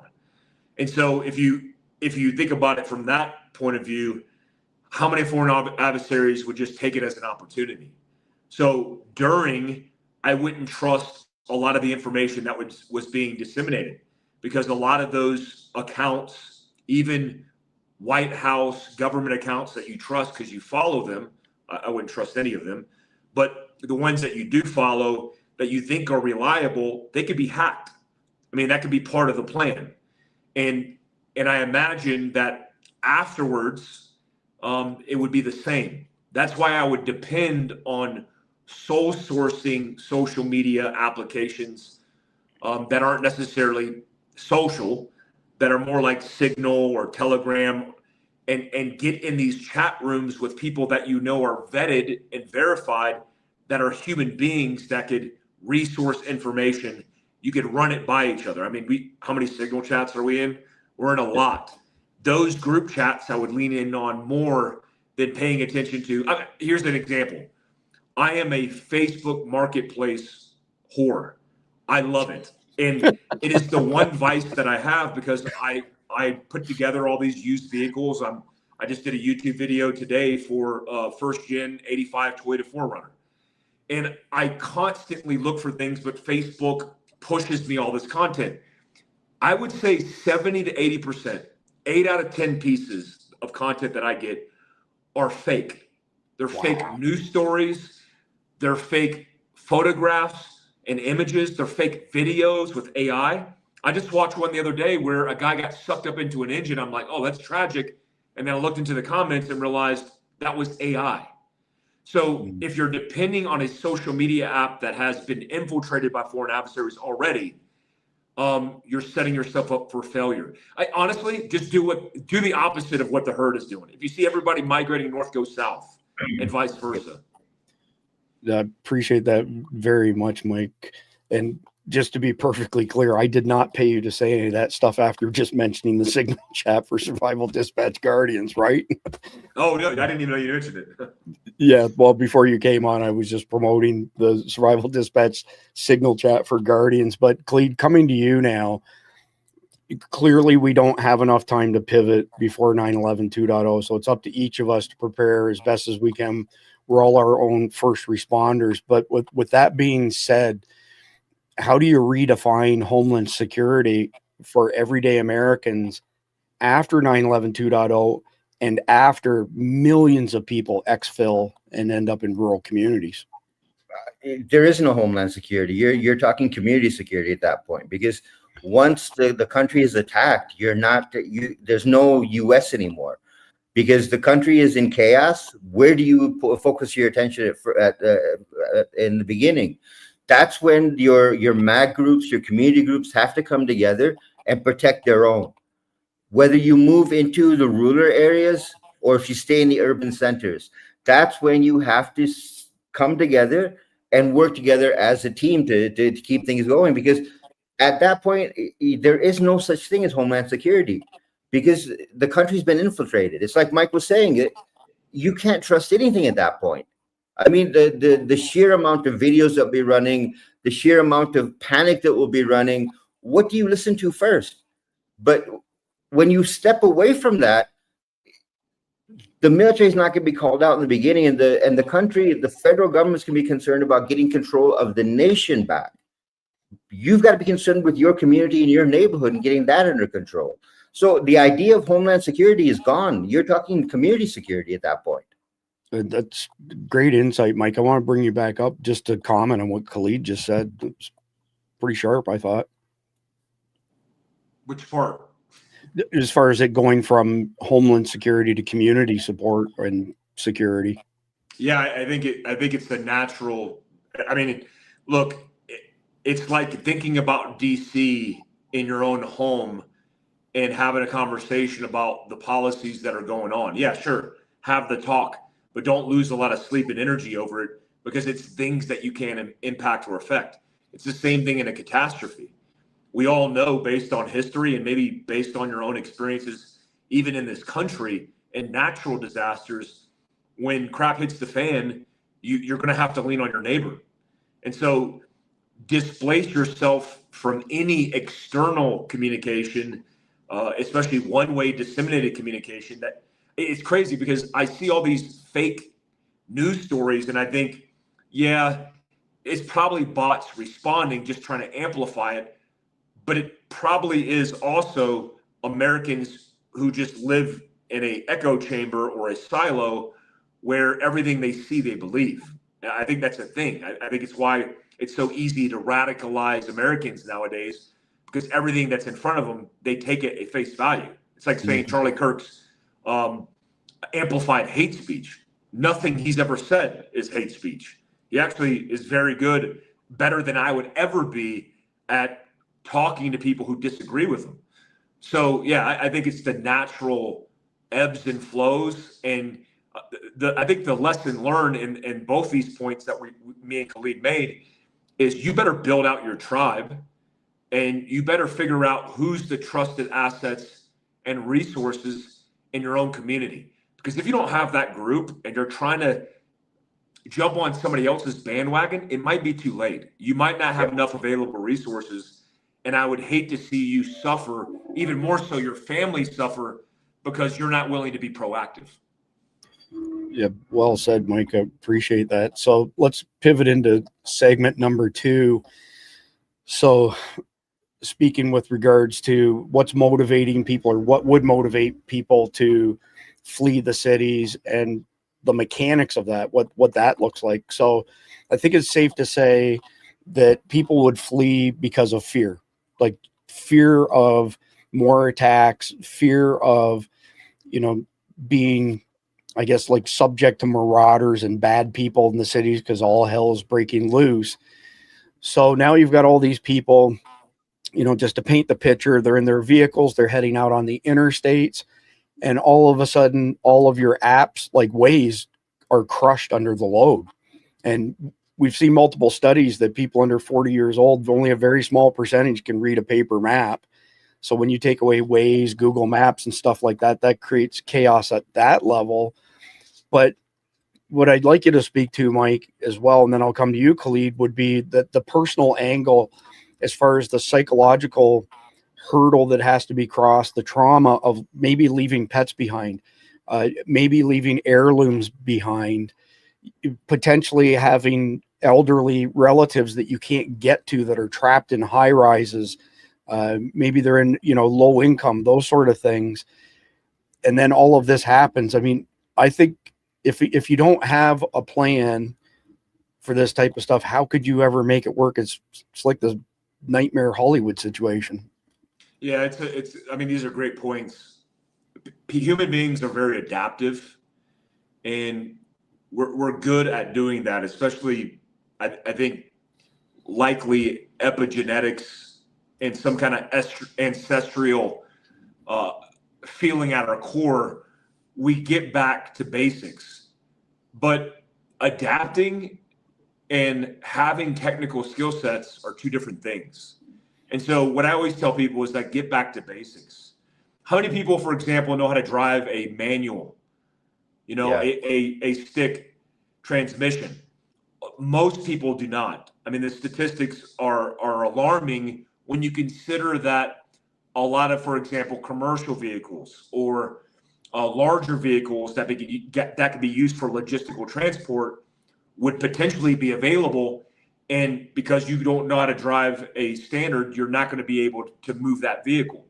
And so you brought up a great point. Like, we all grew up with maps. I remember, going from Daytona Beach, Florida to North Carolina, and my mom and dad both using maps to navigate. Most people would be lost if you showed them a map. They couldn't point to a legend on a map. They wouldn't know north from south. They wouldn't even know what an azimuth or cardinal directions means. And so if you don't have these basic skill sets, you're not going to fare well. I mean, you're not going to be able to fly by the seat of your pants and kind of navigate on your own and figure it out. Your offline maps will eventually be offline completely when your phone dies.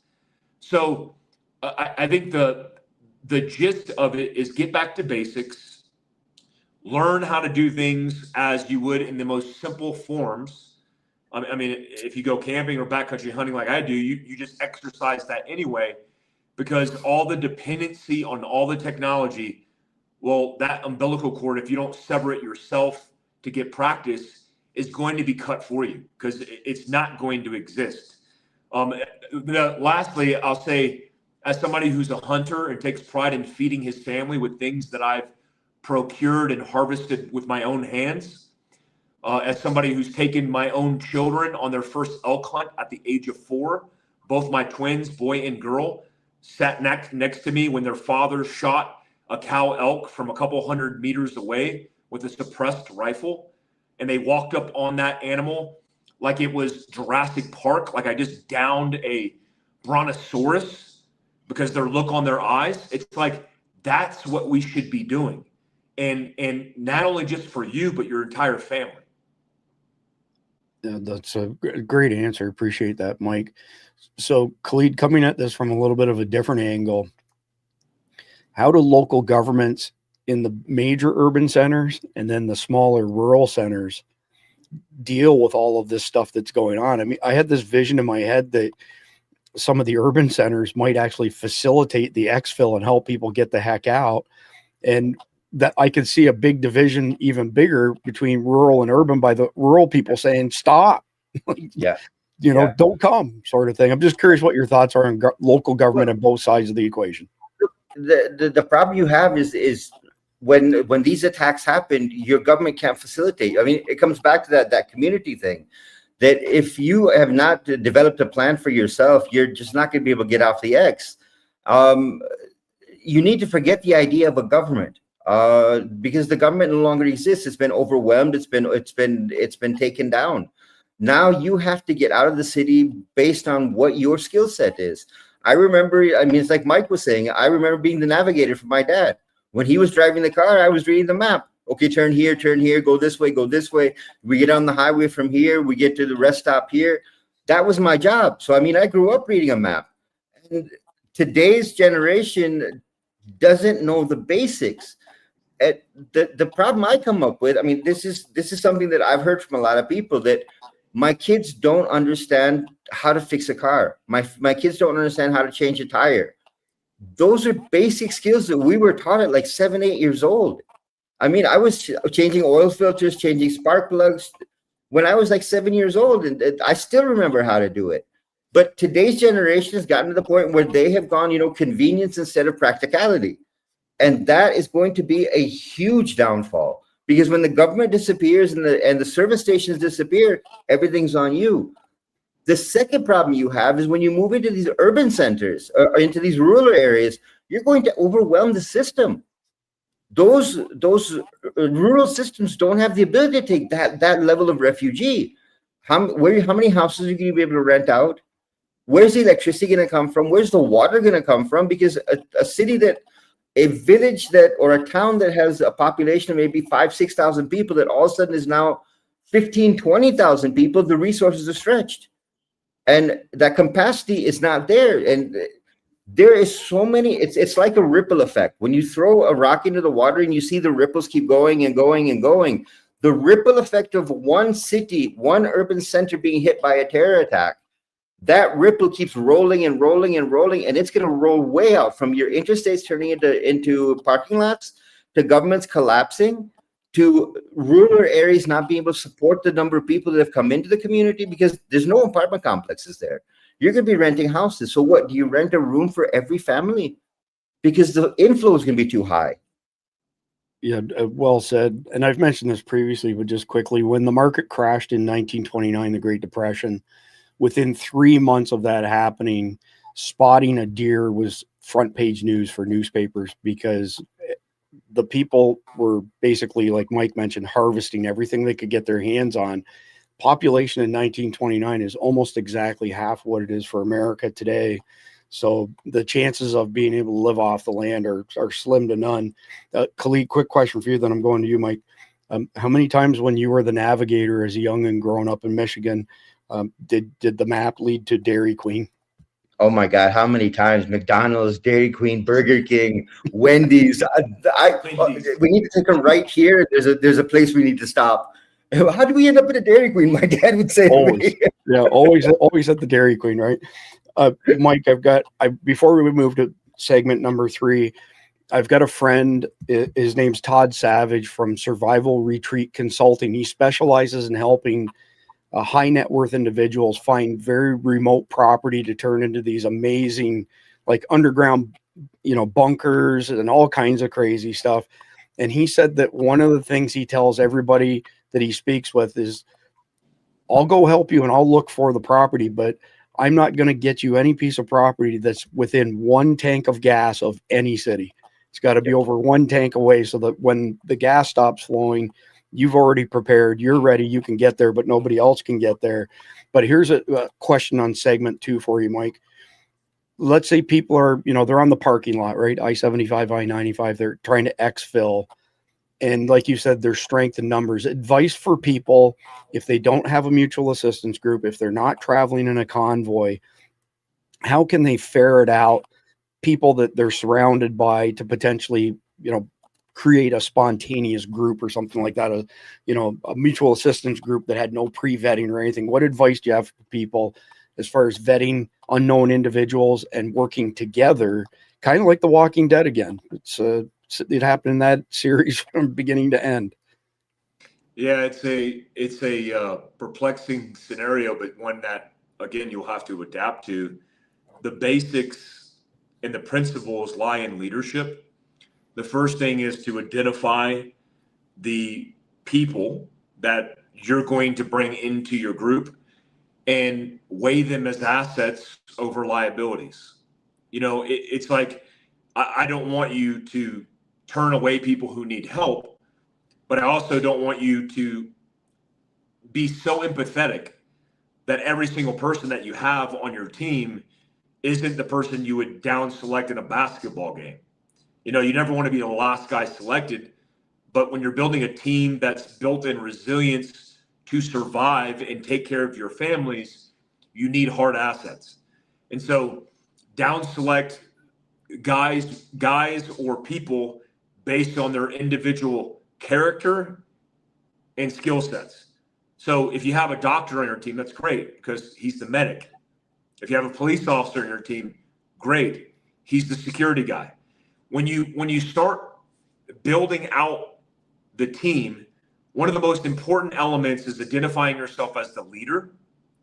Another element is task organization. It's the number one thing you do before you even do a timeline, is task organizing who's who and giving them their duties and responsibilities.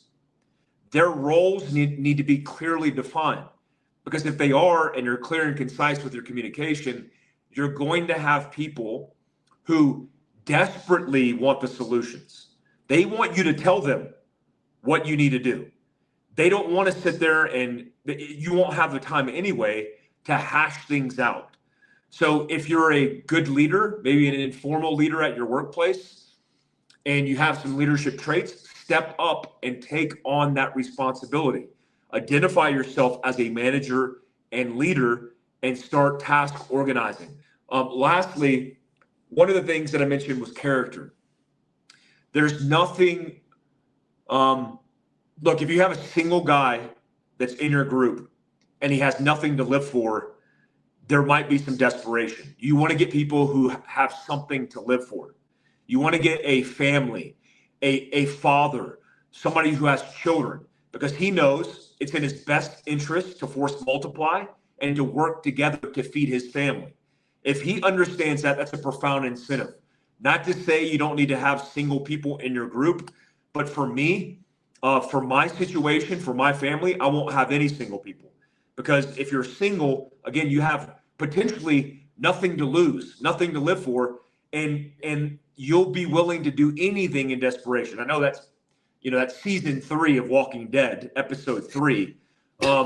It's a little bit further down the road, but I want to kick this thing off the right way. So families organizing with families is going to be the best protocol. Wow, that honestly, Mike, this is episode number 599 for Survival Dispatch News. That's amongst some of the most profound advice that anybody's ever given on our podcast. I really appreciate that. It's awesome insight. I hadn't thought of the family side myself. I mean, I learn from you guys every night as well. So pivoting into segment number 3. So think of it, breaking points, like, for lack of a better term, rural infrastructure under siege. So you've got these small towns that are buckling under the strain of all of these people exfilling from the cities. Say you had an urgent care clinic, now it's a tent city. It's where everybody's being triaged. Antibiotics are probably rationed. All kinds of meds are probably being rationed. You've got no housing. I think you pointed that out, or Khalid pointed that out. Like, the motels are full. Barns are converted to living areas. I mean, it's total all out crisis mode. Schools are probably turned into refugee camps, for lack of a better term. And there's certainly not enough, teachers. And I don't know if anybody's even thinking of teaching their kids at that point formally in school or not. Probably not. Churches would have to step up as shelters. Farming, farmers, would have to loan their equipment to try and basically build out areas to handle all these people. So, Khalid, I'm going to come to you first. What are the first things in those rural communities that are crushed by this influx of urbanites? First thing that's going to collapse is housing. There is no way. If like I said, if you got a village or a town that's built for 5,000-6,000 people, and you have 10,000, 15,000 people show up, there's no more housing. Whatever was available for rent has been rented out, and not just rented out, but rented out at a premium. People will be bidding for houses. That I'll give you this much, I'll give you this much, I'll give you this much. The second problem you have is the water supply, water and sewage. Because a city, a town village that's designed for 5,000-6,000 people, that's now also handling 10,000 to 12,000 people, that sewage system, that water filtration system is not going to be able to provide everything you need. The third problem is when you get to healthcare. Most small towns have clinics. They have, the village doctor. How is he going to handle that amount of people that come in? It's something we saw here in Pakistan when the war on terror started, and the number of Afghanis that came across the border from Afghanistan into Pakistan, they took over Peshawar. I mean, Peshawar is a metropolitan city. Mike, I'm sure, has been there. It's a metropolitan city. People were bidding for houses. And then what were they doing? They were renting out, families were renting out rooms inside of a house. So they would get together and they would rent an entire house with 5-6 different people. And they would share the electricity bill. They would drill into the ground and find water. So they had their own water supply. The whole city was turned over for the first 3 years of the war on terror. And we saw it live. That these people came in, they were different culture. They didn't know how to operate in our area. They came in and they said, "Okay, I'll give you $10,000. I'll give you $5,000 for a room in a house." Another family will come along. "Okay, he's giving you $5,000. I'll give you $6,000." And there was bidding wars going on. This happened right in front of us, and we're going, "Oh my God, what's going to happen to the city?" The sheer number of houses that were built immediately, where people just hired, the high-level builders and said, "Build the house within 3 months." And it was immediately put out on rent. It was just, we've seen it happen. The city could not handle it. Peshawar is a city of somewhere in the neighborhood of 800, 900,000 people. Wow. When that influx of Afghanis came in, we were talking about 1 million people that came into the city. That on top of the 900,000, water was gone. Electricity was every hour electricity was being shut off because the load was so heavy that electricity couldn't be supported. Clinics were wasted. Hospitals couldn't support the number of people that were coming in. The stores could not handle the amount of groceries that needed to be bought. It was just pandemonium here. And that was a metropolitan city. Yeah, that's not a pretty picture at all. Just, Mike, before we move on, somebody commented that, yes, good advice with regards to what you were saying up until we said no to single individuals. So is he going to shoot me on sight? That was not the context of the question. That's not how Mike was answering it. But the question was forming mutual assistance groups kind of on the fly. It wasn't anything to do with hurting anybody else. It's just bringing people into the fold that have something on the line. So Mike, got a couple things. Number one, what improvised solutions do you think could be put in place initially to handle this type of influx? But then the follow-up to that is, what's the tipping point? Where's the tipping point where these small communities just, there's no vacancy, we can't help, it's done? And let me throw a third piece into your calculus there. When does hygiene, as far as latrines and human waste, at what stage does that become a major problem from a health perspective? Let's work in reverse order. There's actually some creative ways that you could get rid of human waste. I've seen all of the options. Burning your feces is probably the most efficient option because it technically is a fuel source. Just to digress for a second to the commenter's comment about killing, that's not until fourth season. I won't be doing that till like episode 6 of the fourth season. The consideration is obvious. What about if the individual is Merle? Remember, Merle wasn't he wasn't a strong moral character. That's the pilot episode. I think when you look at hygiene, it becomes a significant issue out the gate. But I think physical security and the idea of things falling apart happens immediately. It happens immediately because you're always going to get players who on day 0 start exploiting the vulnerable. It's the same thing that happens when people are protesting and other people are smashing in windows, stealing tennis shoes. It happens when, a hurricane or a tornado ravishes a town, a neighborhood, and people are going through people's belongings who are hiding in their basement or dead. It's unfortunate, but that's what happens out of the gate. Think about the opposite, contrasting side of that. People, like in the communities that I typically live, that would want to protect the people they love. Automatically, you're going to see people doing things like I've seen in Yemen, burning tires to create rudimentary checkpoints. I mean, it happens everywhere. It happens in Pakistan. Yep. It happens a lot in Yemen for some reason. It happened in Libya when I was there. Can you just pause on that for a second? Checkpoint in what capacity? Like a context, I should say. Yeah, so for the first thing you're going to do is control the highways and byways, the back roads. And the first thing that happens is locals will set up, for example, in Yemen, when they know that things are going to get crazy, they'll have a group of middle-aged males that will go out on whatever, on behalf of whoever they're representing. I mean, it could be they're just families, or it could be a terrorist organization. They go out and stack tires and light them on fire. And the reason it's so effective is because most people are driving sedans, small Toyotas, and they can't get over the tires, and they don't want to risk trying to get over them because they're on fire. And a tire will burn for days just sitting idle. And so it's a very effective way to create a man-made obstacle. And so what you'll see is people setting up man-made obstacles to protect their neighborhoods, their towns, the easement or roads leading up to their home.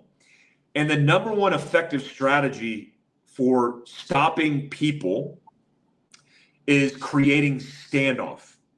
So if your home, for example, is on a 10-acre parcel, hopefully your home's in the middle of that 10-acre parcel. It might be offset, but if it's a quarter-mile easement down to the main road, well, then that standoff of a quarter of a mile would be what you lock down. You create an obstacle on the road, you get a rifle setting it up on that easement, because the reality is the more standoff you have, the more grazing fire and opportunity you have to stop the threat before it gets close to you. which is an effective means of creating space and distance. It's the same kind of fundamental in a fight. You want to create space. If you close the distance, you're at higher risk of injury or being a fatality. So create space and set up the roadblock, and then, you know, set up the fighting position. I say that, but that's an offensive strategy, but it's also a defensive strategy that you should pay attention to. Because if you see an obstacle and you try to breach that obstacle because you're in desperation, you're not paying attention, you could get shot in the face by the rancher who's got a 300 Win Mag, who has his reticle aimed in on that obstacle from a mile away. So, I mean, that's just my take on it initially. There is not going to be delay. Immediately when things pop off in a city, everybody who's rural is going to start rounding up their partners, their buddies. It's going to be an all call. Pickup trucks are going to be deployed, and people are going to lock down these areas, and that's when it gets real dangerous. Yep. Wow. Fantastic answer, Mike. I appreciate that very much. I feel like I'm in school tonight, for crying out loud. So let's move on to the next segment, which I don't know there's any other way to say it than maybe cultural clashes, right? So you've got these urban progressives, many urban progressives versus conservative rural people, and those numbers are easy to, you know, capture these days. Pretty much everything in the census bears that out. But I can see food being a big issue, that there's just not enough in these small cities.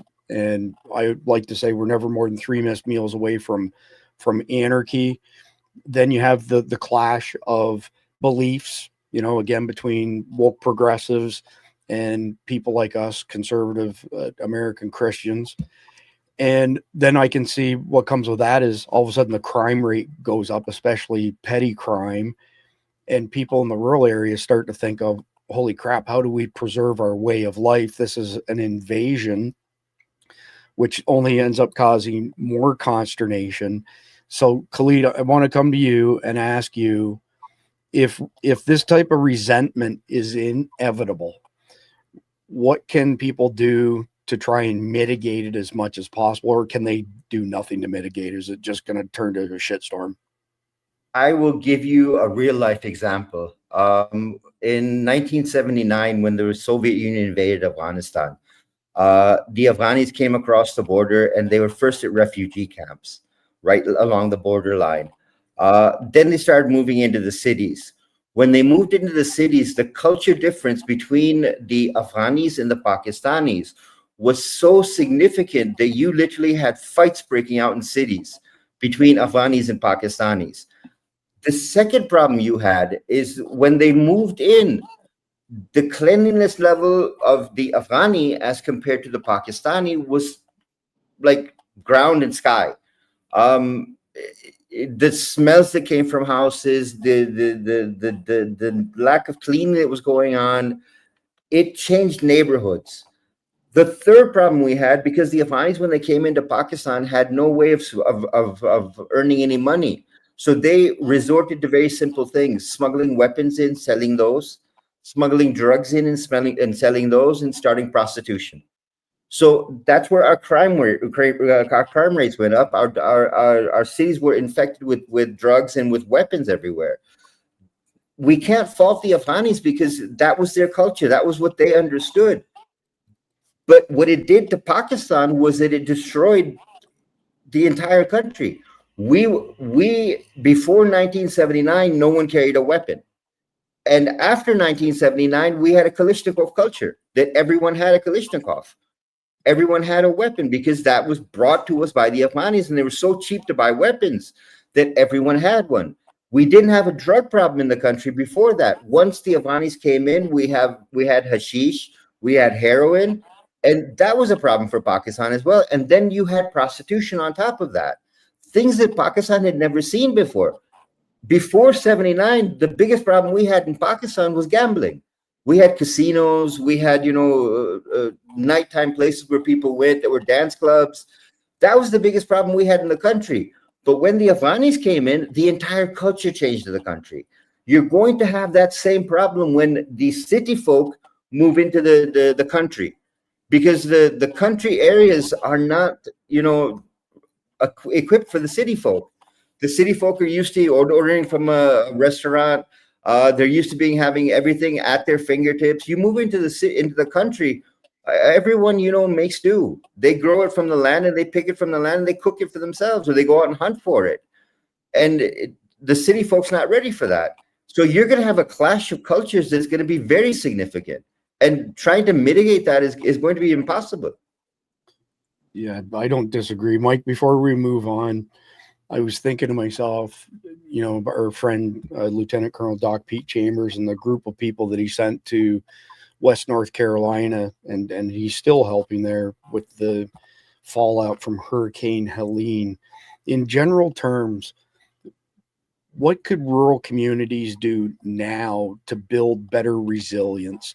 So whether it's a natural catastrophe like Helene, or it's the scenario that we're discussing tonight, I personally don't believe that many rural communities, if any, have the level of resilience needed to contend with Hurricane Helene, let alone this type of mass exodus. Are there any low-hanging fruit things that they could implement relatively easily, quickly to improve that?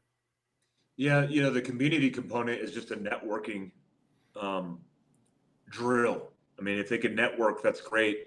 But I think at the individual and family unit level, consider yourself, even if you don't think you have a homestead, consider yourself a homestead. Meaning, as much self-reliance you could program into your daily life, the better off you'll be. An example would be if you feed your family 30% of your protein that comes into your home is procured or acquired by your own hands, bump it to 50%. Try to get each earmark up so you can start taking back self-reliance and offloading this dependency we have on these government institutions and systems. An example would be food and water.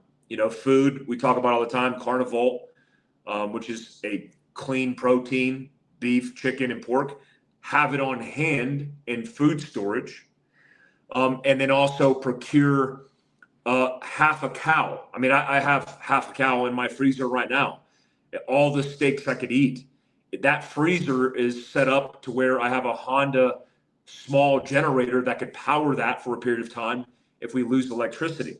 That will feed my family for a year. Most people don't think that way. If you're in an urban center, you have a standard fridge, and that supply chain will be instantaneously severed if something happens bad. If a catastrophe happens, even natural catastrophes, you see all the shelves clean, all of their stock immediately. Well, more rural areas, you have the options to contain the food. Same thing with water. If you have the ability to store water, start doing that. When you think about it from that perspective, individually and as family units, if you're individually prepared and you're proactively educating other neighbors to do the same, well, then you don't have dependency on each other when things are bad in an epicenter, because you could self-sustain. What we want to minimize in these rural areas is depending on our neighbor for our own survival, right? For sure, in a city center, everybody's going to be dependent on each other, and it's only going to last a short period of time before they have to displace. And that's why there's power in numbers in more rural areas. Yeah, Mike, I forgot to mention that was the transition point in the segment number 5, which is resilience. So I have 2 questions for you, the exact same 2 questions for Khalid after you're done.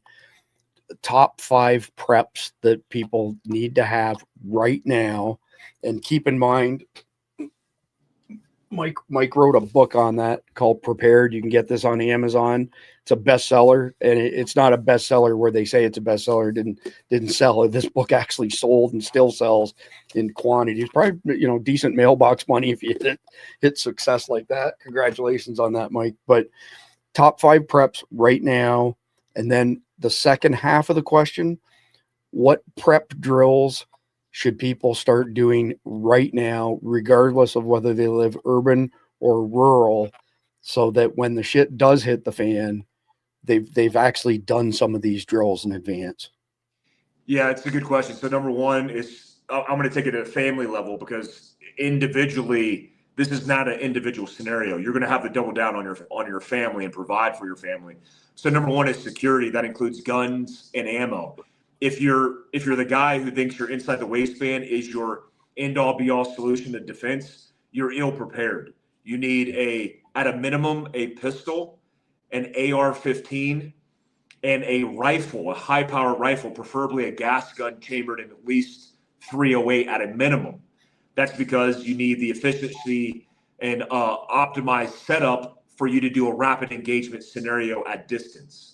I can go into detail with that later on, but those three are principally the priority in security, because security is controlling. Number two is going to be first aid, prepared for mass casualties, including your family. So this idea, again, carrying one tourniquet on person, maybe two in my vehicle. Your kids have 4 extremities. That's 4 tourniquets you need per person in a mass casualty first aid kit.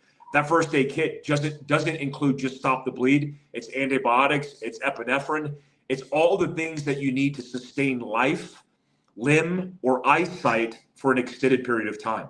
Number 3, comms. You could speak better to it than me as far as the evolution of this, because I know you're experimenting with some comms devices that I'm going to take a look at soon. But you need to have a PACE plan for comms. Primary, alternate, contingency, emergency. Redundancy. Your primary is going to fail. That's going to be my cell phone, potentially. Your alternate potentially will fail. That's going to be Starlink, potentially. Ham radio, GMRS. Have a robust comms plan is number 3. Number 4, transportation. Not a lot of people mention this in survival, but your logistical train, especially if you're rural or semi-rural, is not going to be your feet. You'll never survive. At Walking Dead, for some reason, they just like to walk a lot. I don't know why, but it's like if they procured more vehicles, including motorcycles, the list goes on, then you could be able to sustain your logistics supply chain where everybody else would fail, because they have electric cars that will be off-grid. They have vehicles that aren't EMP proof, nor are they simple. You need basic cars, basic motorcycles that are running off of, potentially, that are carbureted, that are running off of air and fuel. No advanced electronics. Think prior to 1985. I would say 85 because a lot of things changed in 1985 when it came to emissions. And last but never least, I would say the plan shared with neighbors. So create a plan for your family and share that plan with your neighbors that are going to be assets. The goal and objective is to connect and network so that you could provide security while the other family is sleeping and resting, and then you could swap out. If you think you're going to do it on your own as a lone survivor, you'll just die. You'll die quickly. Essentially, you need more people to be able to sustain yourself for the long haul. This will not be a short-term thing. This will not last hours or days. It potentially could last weeks, months, or potentially years. And the last part of your question, Chris? Yeah, that was the top 5 preps and the prep drills that people can do now, so that they've actually got some reps under their belt. Yeah, the prep drills is real easy. Rehearsals, they're free. A rehearsal can be on a whiteboard. It could be on the hood of a vehicle. It could be a walkthrough, or it could be a full-blown rehearsal, is what we used to call it. A full mission profile, where you exercise in real time the practical implementation of the actions of what you would do. It doesn't have to be like you're in the woods surviving for a week as a rehearsal. It could be, okay, this is what we do now. We're going to go link up with the Smiths at the cabin at this grid via this waypoint. Now we got to navigate. We can't use our cell phones. We got to use maps, and we're going to get there on vehicle, displaced with motorcycles, and then walk in the rest of the way. We're going to go into a cache. We're going to access that cache to resupply, and then we're going to meet up with the Smiths at the cabin. You can even talk that through. It's part of mental models, and it's better to have a mental model than nothing at all. You don't want to ever be surprised going through the experience in the worst case scenario. Yeah, I appreciate that. Very comprehensive. Would expect nothing less from you, Mike. Clede, glad to see you back. Did you have a blip in your internet or something? I went to Signal. Yeah, I think the net just collapsed for a second there because I popped out and then I had to come back in. Yeah, I got worried because I went to Signal and went to send you something and it just sat there and spun. It didn't go through, but glad to see you're back. So the question is, top 5 preps for people right now before all hell breaks loose, and for any type of calamity, not just, 9/11 2.0 stuff, and then prep drills after that you recommend. All right. First, I mean, you've got to have a plan. You've got to know what you're going to do. Knowing what you do dictates what your next 5 steps are and how you prepare for it as well. Laying out your plan is you have to decide whether you're going to bug in or bug out. If you're going to bug in, then you need to make sure that you have everything you need inside your home to protect yourself and to feed yourself for however long you think you're going to be stuck in that location. If your plan is to bug out, you need a second location already prepared that you move to and you stay there and everything's already set up there, because these things cannot be done on the run. While you're driving to your second location or walking to your second location, you can't buy groceries on the way there. That's just not going to happen. The shelves are going to be empty when you get there. So you need to make sure that if your plan is to bug out, you've already set up your second location and everything you need is already there. I agree with Mike that you need to make sure you have security, whether you bug in or bug out. You need to have weaponry, because if you don't have your own protection, you're going to be taken advantage of, and whatever you have is going to be taken from you. One weapon will not work, whether it be long range or a pistol. That's not going to work. You need to be thinking on all levels. I would be thinking AR-15, maybe a shotgun, and a pistol just for safety's sake. But I would make sure that my wife also has one, so that there you can cover at least 2 sides. So if you are bugging in, you can cover from the corner, you can cover 2 sides each. Third, you're going to need to make sure you have enough food. And food is something that people aren't thinking about, because everyone's gotten so comfortable with running down to the grocery store and picking stuff up that they're not thinking about, what if an earthquake hits, or what if a hurricane hits, or what if 9/11 2.0 happens. You need to be thinking from the point of view of, what do you need? What are the essentials that you need for at least 2 to 3 months? And stock up on that level. And canned goods are some of the best way. Canned goods, the powdered soups, those things are going to run you for a long time, because all you need is heat to cook them. It's something that will fill your stomach, and it'll keep you going while you try and move or settle down.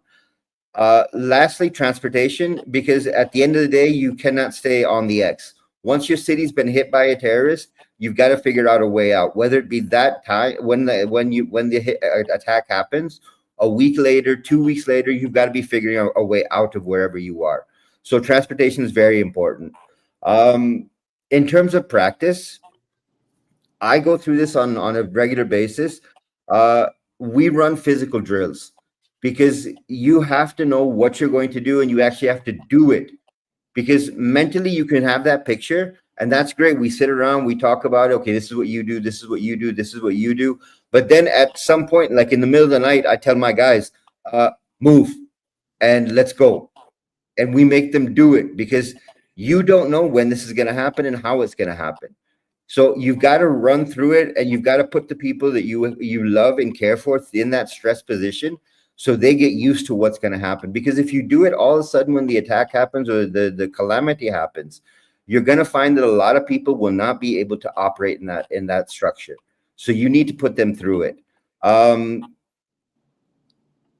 Figuring out how you're going to cook food is another prep thing, because electricity is going to be gone. Gas is going to be gone. LPG gas is going to be gone. You need to figure out how you're going to cook for yourself. So figure that out. Make sure you have those supplies with you. Teach your kids how to do it. Get used to it. If you're going to build a fire, show them how to build a fire without having anything to work with. That's where I would draw the line, because we have gone through this so many times. The key thing is, while you think about it, run through it as well, because you've got to build the capacity to be able to do it. And you cannot do that when you're on the X. You've got to build that capacity beforehand. I appreciate that, Khalid. Very comprehensive. So we're at the end of the main topic, but Mike, you mentioned something that I'd really like to hear your thoughts on. So distance equals safety. We all agree on that. What is your suggestions for rapid engagement at distance for the everyday person, not somebody who's a professional operator like you, but the reasoning behind, say, having a 338 Lapua, plus an AR-15 or AR-10 plus a sidearm?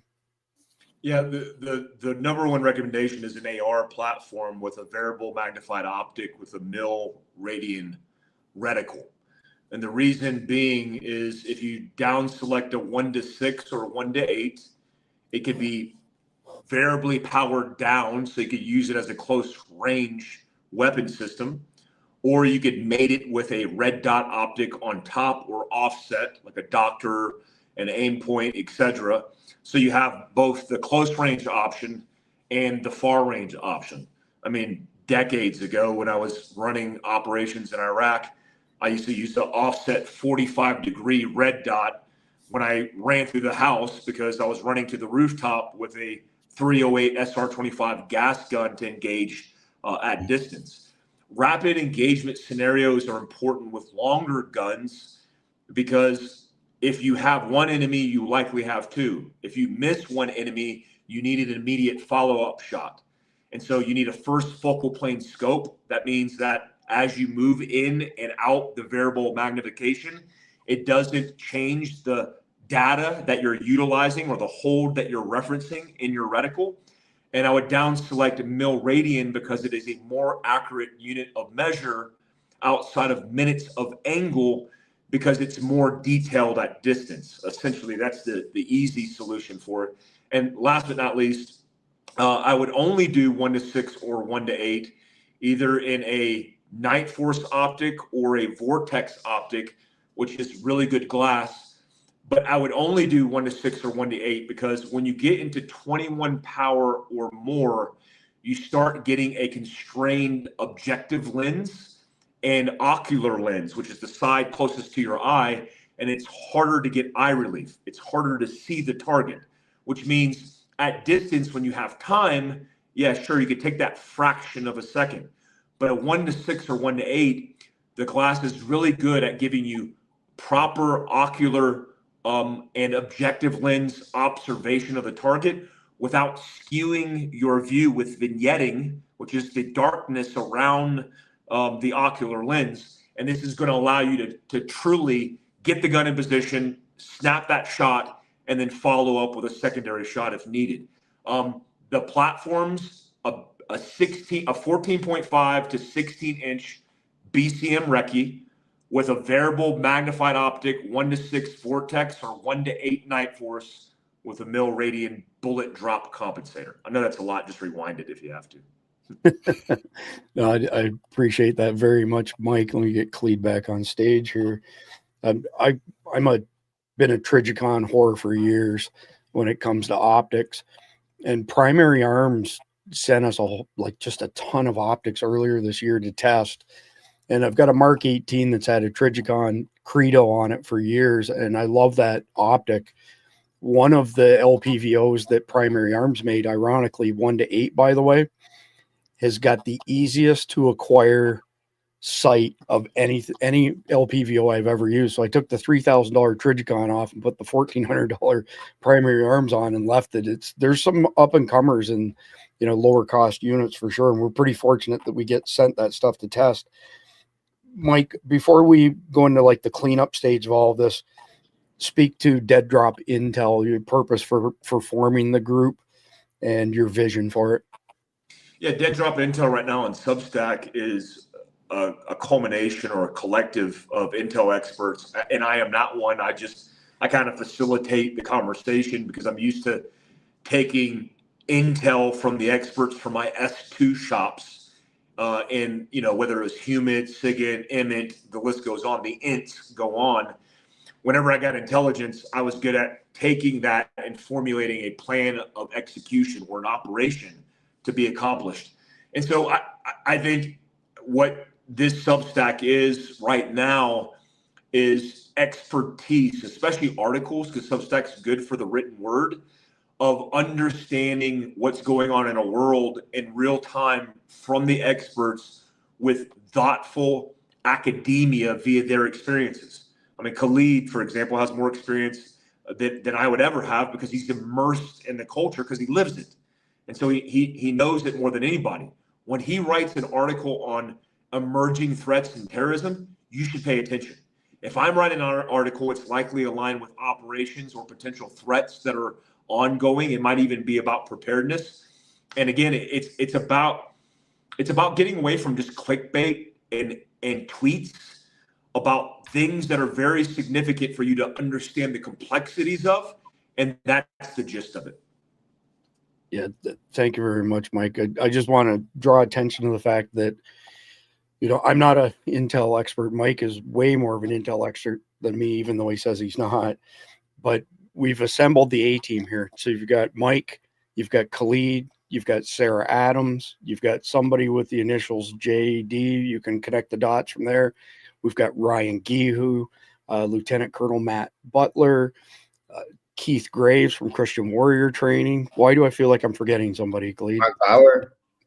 Mark Bauer, yeah, MI5, MI6 guy. Yeah, so it's pretty awesome. It's a great learning experience for me as well.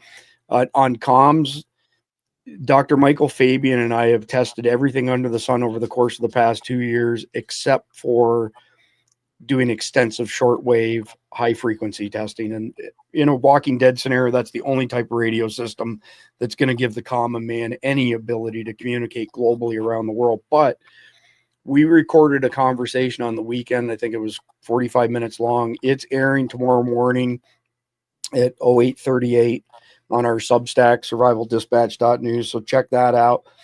Just wanted to mention something. I get 300 to 500 legit emails per day.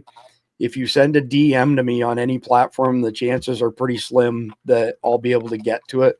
Easiest thing to do is just send an email to support@survivaldispatch.com. I just can't check all the DMs and stay on top of them. So with that being said, Mike, I don't know if you've been part of this yet or not. This has now become one of my favorite parts of the podcast, and that is the Carnival Hero of the Day. Now tell me that doesn't feel like John Madden Monday Night Football. I mean, or maybe I'm at my age here a little bit, but I could play that thing like 3 times in a row and it'd be just fine. So we got an amazing story tonight as far as the hero of the day is concerned. This is a really, really touching story.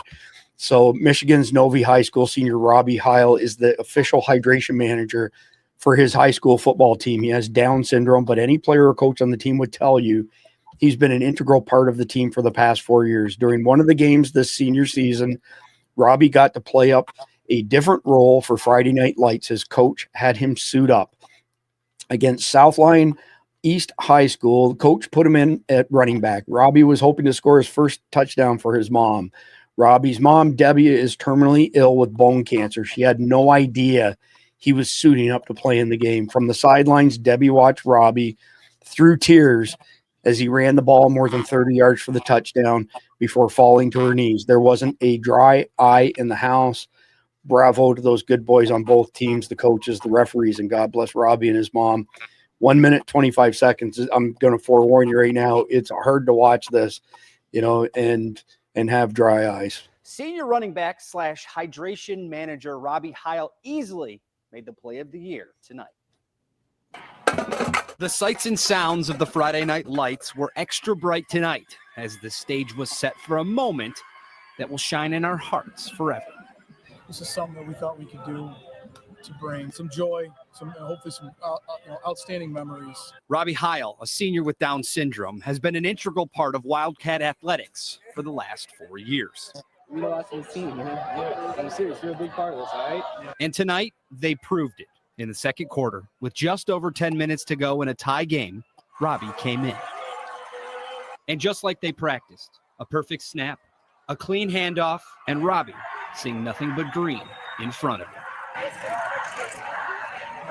Let's get you over. Touchdown, Wildcats. But the scene on the sidelines is what takes your breath away. Robbie's mother, Debbie, who is terminally ill with bone cancer, got to see her little boy live his dream. I dropped to the ground. I was so emotional when I saw him with the touchdown. I've always been proud of him being the water boy, or as people call him, the hydration manager. But this was incredible. He's Rudy tonight. He's Rudy. Now both. So how's that for a hero of the day? I mean, it's pretty outstanding stuff. I love how they called him the hydration manager. When I was in high school, I would go straight from football practice to the local truck stop, and I would work the night shifts on weekends because you got paid a premium. And people would ask what I did, what my side job was while I was in high school. I used to tell them I was a petroleum transfer engineer. So kind of like a hygiene manager, just different, right? So moving on to the next one. This is the reader submitted video / story of the day. And this was anonymously submitted. The guy actually put on it Anon, but this is an anti-robbery catcher device made in the early 1900s, 20 seconds long.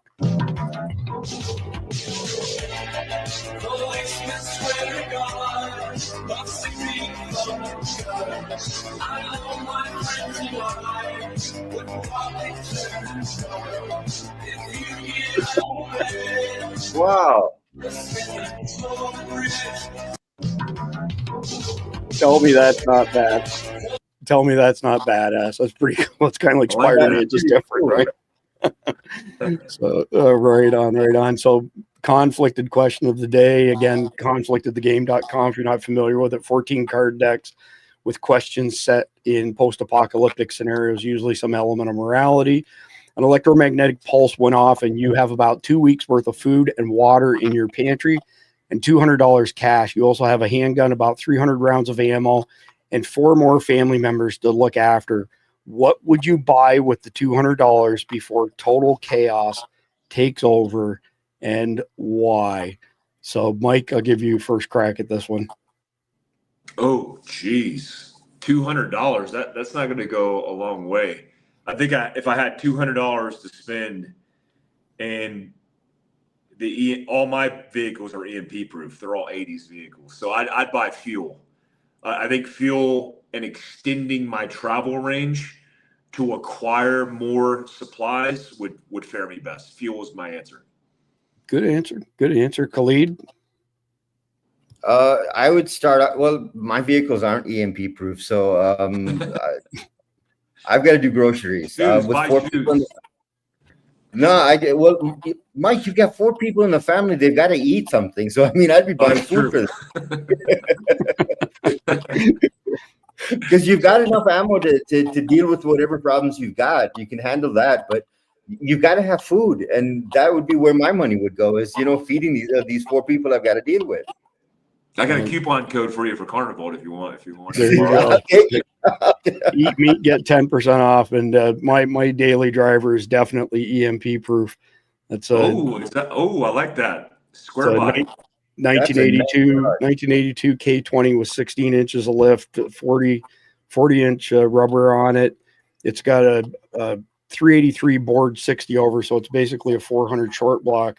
It made 658 horse on the bench dyno, 508 horse at the rear wheels. I can race guys in sports cars up to about 75 mile an hour, light to light, and hang with Corvettes and stuff. Then we get to the next light, and they're like, "What the fuck is that thing?" You can go 5 miles on $200 with the gas. Exactly. I get the gallons per mile, not miles per gallon on that thing. That's for sure. Yeah, no question. God bless old Chevy square bodies. And I had a Ford dent side back in the day that had 8 inches suspension, 6 inches body lift, and a big set of Mickey Thompsons on it, because that was the thing back in the day. But it was a 460, and no joke, Mike, that thing seriously got gallons per mile. That thing was a pig. It was unbelievable. But yeah, absolutely. I like being able to sit up and see everything happening. So just a couple quick things. I want to thank our premier sponsor. Mike just mentioned them, which is Carnival. We don't get any affiliate money from these guys, but they do help us defer monthly expenses. As I've mentioned, we spend $4,500 a month just on recurring software expenses, software subscriptions. But Mike, I don't know if you heard this or not, if you've been talking to the boys, they brought out the single serving packages on Saturday and sold out on Sunday. They took an entire week's worth of production, sold inside of 36 hours. So they've been working around the single serve idea, by the way, came from that guy right there, Mike Glover. It was his idea so that people could take it on the trail, hunters, fishermen, all that kind of stuff. They're stocked back up again because they're working around the clock, but amazing company. Mike can tell you these are hardcore conservative Americans. Everything's 100% American. We really, really appreciate their support. We love their product, although I don't know about you, Mike. I've mentioned this before, but Randy and I, we can't keep it in the pantry because you know what it's like, right? You're working away and all of a sudden it's like, shit, it's 2:00. I haven't eaten yet. And you're like, oh, I'll do Carnival because it's fast. It tastes good. I had it for dinner last night. The missus made it for dinner. I ate it. I was like, is this Carnival? And she says, oh, how'd you know? I was like, well, the way it's cut. I was like, right? The chicken's cut and diced perfectly. I was like, if you didn't tell me though, and I didn't know how it was cut, I would have just thought you just cooked up a chicken breast. But it's yeah, we had it for dinner last night. So much for prepping, right? I mean, it's just so dang convenient. Tastes so good. But anyway, other than that, again, tomorrow morning we have a comms video airing. It's a recorded video. Dr. Michael Fabian and I did it. We cover everything, the different types of options. Mike already mentioned having a PACE plan. Essentially, 3 is 2, 2 is 1, 1 is none. And we do cover these POC link radios. Just a quick mention again, if you go to the link down below, you can get 2 of these for $3.99. You never have to pay for the SIM cards for global coverage. If you wait too long and they sell out of the first 1,000, it's $1,140 for 2, and you have to pay for a SIM card $29 to $65 a year. But because these have taken off so much with our group, when you sign up as a Survival Dispatch News Guardian, in addition to getting SDEN's notifications, Survival Dispatch emergency notifications by email and to the private Signal group, we created a group on these radios. We're sending them to these now. These work globally. As long as the LTE network's up, you're good to go. The other stuff that you get when you sign up as a Guardian, again, you get access to our Signal chat. Khalid will tell you it's insane. I can read about 15%, and that's it. I have to mark them all as read because it's so freaking busy. But ton of awesome information. You get all 37 of our Survival Dispatch Insider e-magazines. We sell them for $9.99 each, so $370 there. You get early access to JJ Morris's instructional videos. You get the sources for our sit reps. Holy crap, and that's it. So we will be back tomorrow night at the usual time, 7 p.m. Eastern, with the next episode in our Long War series, and it is Faith Under Fire. So houses of worship facing threats and declining attendance under the fear that will grip the entire country post 9/11 2.0. But I want to thank everybody out there who supports us through the Guardian program, all of our sponsors. We couldn't do it without you. We love you guys. Between now and tomorrow night, please like, share, comment, subscribe. God bless America, and enjoy the closing video. They would say the game is old. Compromise, they all sell their soul. The world is ending, Trump is being beware. Tired, same old rage, thinking that we care. Democrats are soft, getting easy to beat. Chucking within me, a kiss of president's ass. They're running a joke that still can't see. Propped up by our paper media lies. Skin so bad, nothing like to know. No one really cares that the government knows. You're loving me guys, your game's exposed. Oh, no, how sad, the government's closed. Oh, boy, there's no chance. It's all your fault, Chucky. And Hakeem, ay Dios míos.